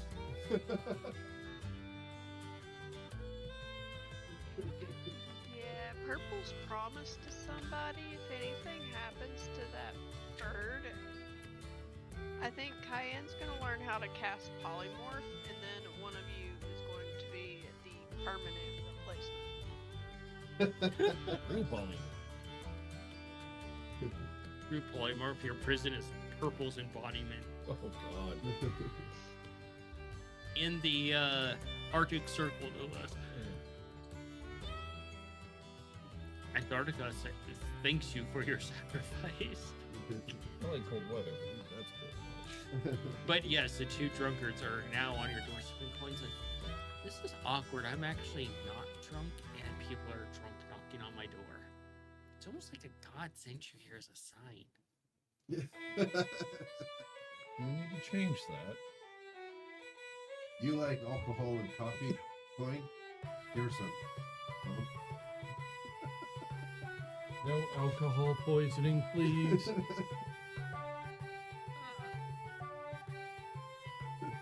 Mellum's like, wink up. And Coin's like, yeah, he hands a thimble for me. She drinks it. And she's, oh, God, no. Nope. Mm. Oh, you guys are drinking some terrible hooch. I don't know. After the third one, it's pretty good.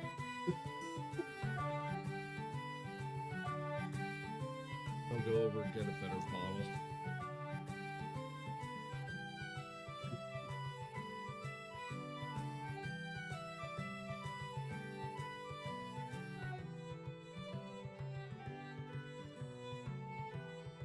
Try to make up what I think is one of my favorite drinks.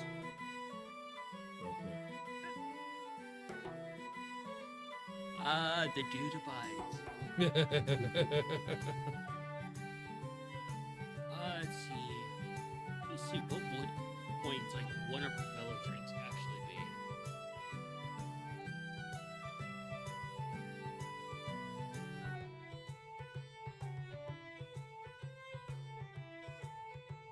Okay, let's see what we got here.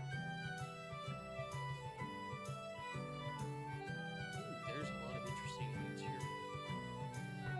Alright, there's one that you would absolutely love yourself. A pomegranate and white chocolate.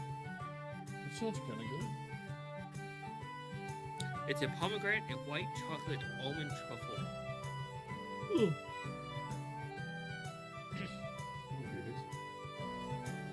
Yeah, I'll try to whip up some of those. This actually doesn't look like too bad of a drink. Yeah, that's actually pretty interesting looking. So, there you go, Mongo.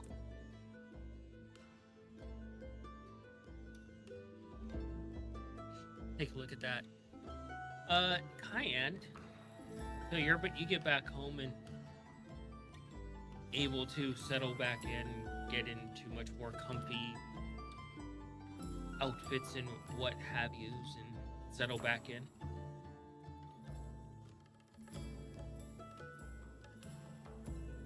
Your nice spacious house with Lumion.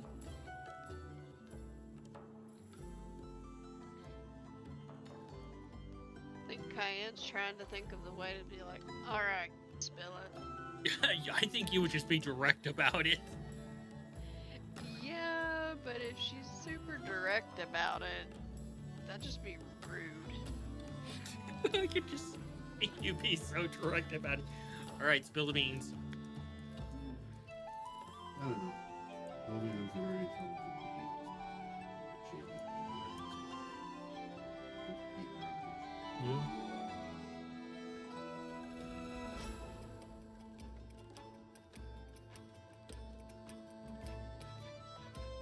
Yeah.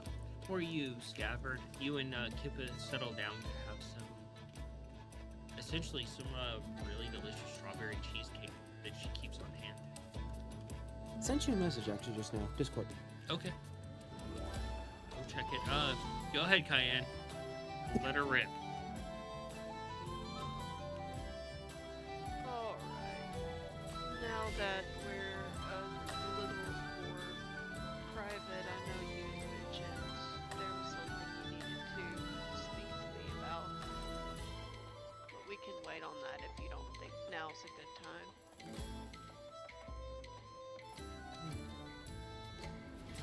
Well, I've sent out some of my people to investigate some things and theories regarding those things that I wish to take and investigate with you. Once things are, we can get a few hours.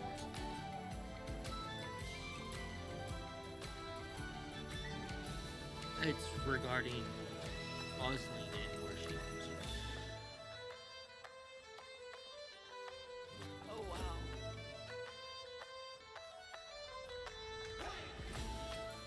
Is a lens where she grew up and the things that she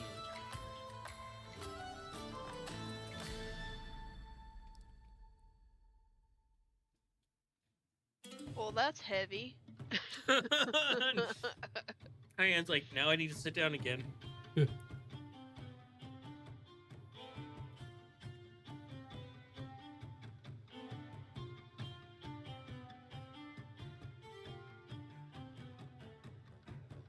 That's be something we good can look at. Be good to know about. There's a really cool spell that can actually do it too.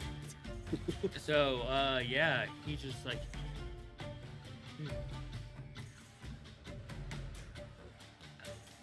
whenever you're ready.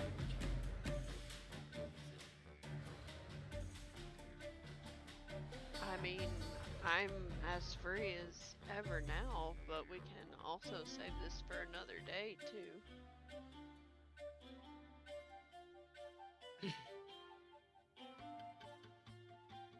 Huh. I We- just don't want to pressure you into telling me and make you feel like you're working, especially when it's not work hours.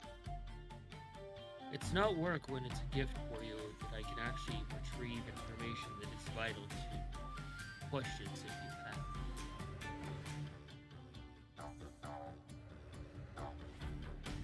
I appreciate it very much.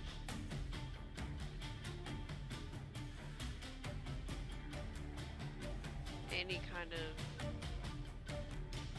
information that I can learn about my sister's past is very beneficial because I only know what little bits and pieces she tells me here and there. She keeps her cards very close to her chest, as the manga would say. Mhm.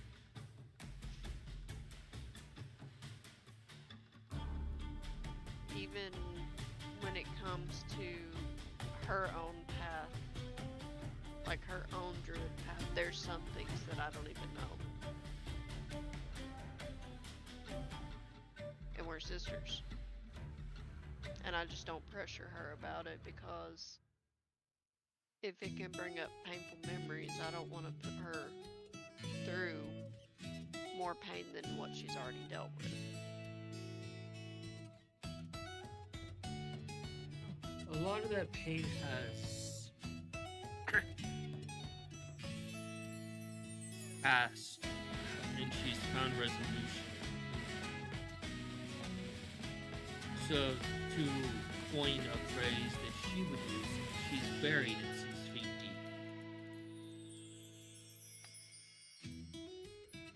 deep. You almost lost your drink. I'm glad I waited. And are you guys going to join the drunken pyromaniacs? Yeah, probably. Would you roll on your sleight of paw to try and make that drink? Let's see.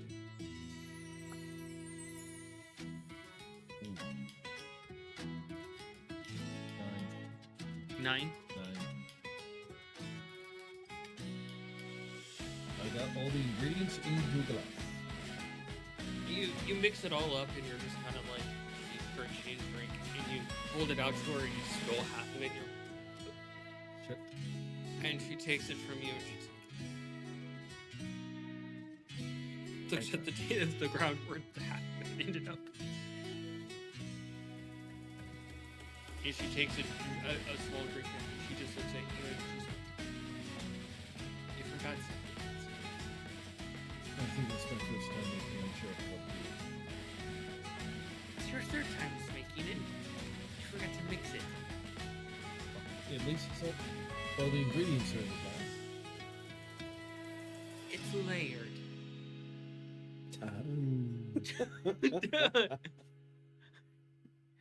It's in a rush. She It was just- neither shaken nor stirred. It jostled. So, it was very jostled. So, with that, where we're currently at, you got something you want to do with Mellum? And now these two are involved. You got something to do with Kippa? Yep, but he can't do it because he doesn't remember. It's something she's gonna have to bring up. Yeah. Which is like, fuck. Yeah. But it's something that he actually can do. Yeah. It's pretty And fucking awesome. you got a heavy fucking bomb dropped on you multiple times by Lumion tonight, and something to take care of. Yep. Oh, you're gonna have questions for an entire week about wondering what all this is about. Mhm. Those are the best kinds of weeks. When your players are just like, I want to know your secrets. The question is, do you really want to know what's bumbling around in the dark in my head? Yeah, I speak from experience. Every question, if you get an answer, Every question answered, please continue. you're lucky if it's only 2.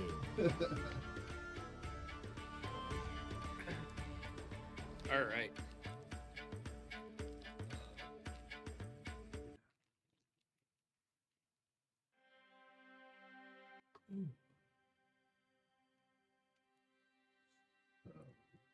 Yeah.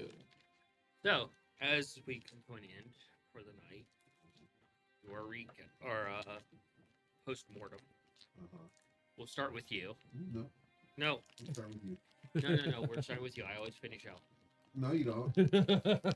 Not always. That's a bold-faced lie. Okay. She If you always guys- intends to. If you guys He don't has forget it this too. time, I will stick to properness here. So, what were yours?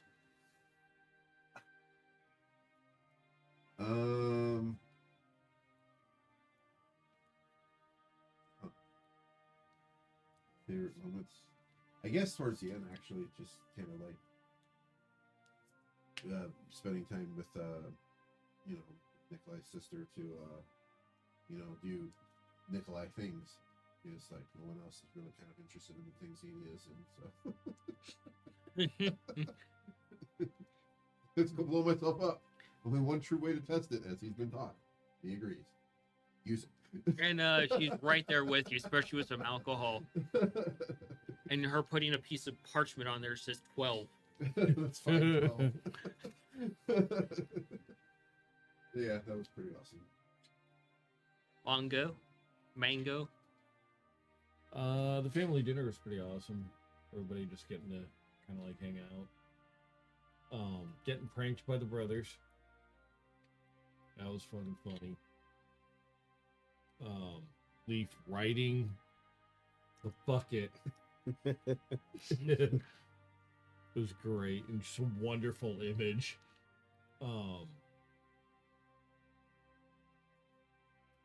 Getting to see Kippa's library. Even though Mama doesn't remember. Huh. You're like, that is like one of the best kept secrets of the entire game right there. Yep.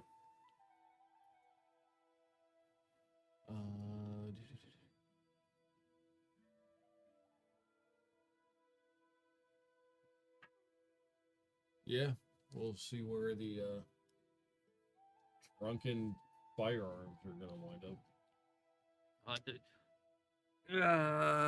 2 Munchkin to the backseat, or 2 Munchkin Fairly Folk, and 2 Moon Mice walk into a bar. Sounds like a very bad setup for some sort of joke. Yep. What could go wrong? What about you, Cayenne? As you start to take a puff.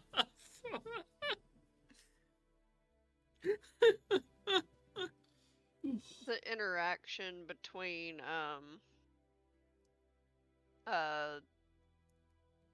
Audrey and Ember.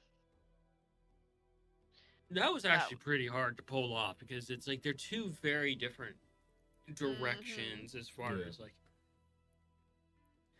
you have Ember who is choosing everything she says very careful because of the presence she's in, and then you have Aubrey that's just like, I got visitors. Caution to the wind.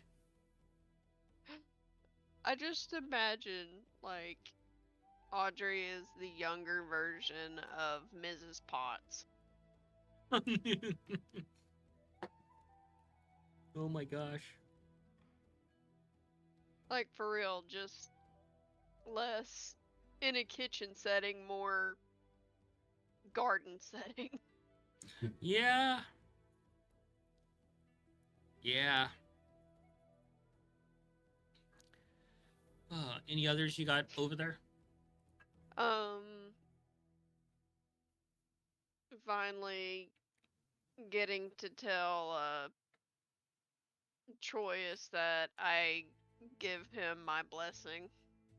They're actually really happy about having a blessing, as it's a very important thing to have.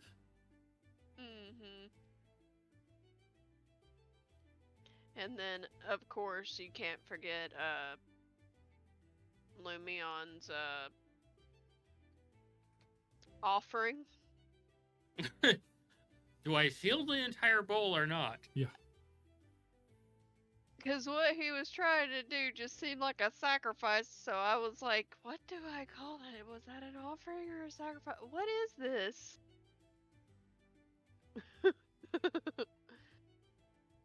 And What's then gonna come of that?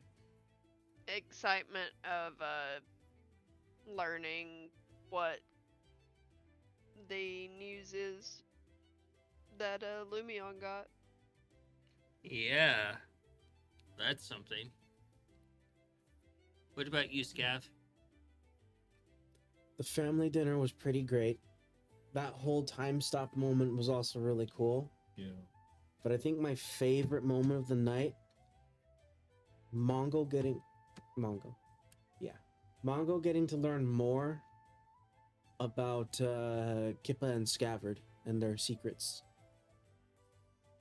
Just letting another member of the family in to learn a little bit more about the two there. Yeah. Well, you remember the conversation inside the room with the egg, as well as the conversation had within the main like hall, but nothing from the actual library itself. Kippa has a lot of well-kept secrets if it isn't obvious at this point. Yeah. I imagine if Mongo were to stumble across the particular book that she's looking for, something would trigger, like, I think Kippa needs this. But that's really about it. Yeah. She has a lot of very powerful inherent abilities that she's discovering herself. Yeah. And how useful those are. Yeah. Like she can inherently cast Time Stop. Yeah. Like, it's pretty interesting. She is a very rare dragon. The other interesting thing is that no deities will speak to her. Nope. Yeah, Yeah. that is interesting. There's something that Scav might be able to do to fix that. But he has no recollection of that conversation at all. Well, I don't know. Like she said, she can read people like she can read people. So maybe that's why deities don't speak, don't contact or deal with her because she would get secrets that she shouldn't have. Yeah. Yeah, that's it's a very it's the double-edged thing of her abilities is that if she's, for example, talking to somebody, she knows all she just being there for a few moments or even minutes, she can figure out their tells, she can figure out their what they're looking for and know how to move things around. It's actually really interesting because it's like the more it seems the way that it kind of works out is the more Kobold accepts the whole thing about being a dragon, the more they start to learn and like unlock inner potential. Which is a really interesting way to go about the world building of it. Also, the various tiers of dragon as well. Yep. All right, DM. What was your favorite moment of the night? I really love the family dinner. Yeah. We finally got fought there, too. Yeah. And Poltz was there. Troyus and Bellis. Having Mellum back home, and I know Nate let out a massive sigh of relief that she's not dead. Again. We still don't know what happened to Rhea. Yeah.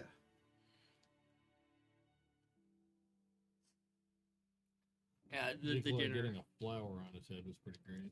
That was pretty great. Still don't know where Starbar and Gadriel are. They're at They're work. walking it off. Walking it off. Let's be honest. The various small interactions of the night as well. Like Sirmir having to taste hot food and him just like I think it's I poison. think this might be poison. I think this might. The house is trying to poison you. of course, a lot of the small interactions. Coin having to realize, or not Coin, Mongo having to realize that he might actually have some of his mom's abilities to some degree. Yeah, he's still not sold on it. Lumion spending time with Cayenne and resolving some of her things. Those are going to get pretty heavy.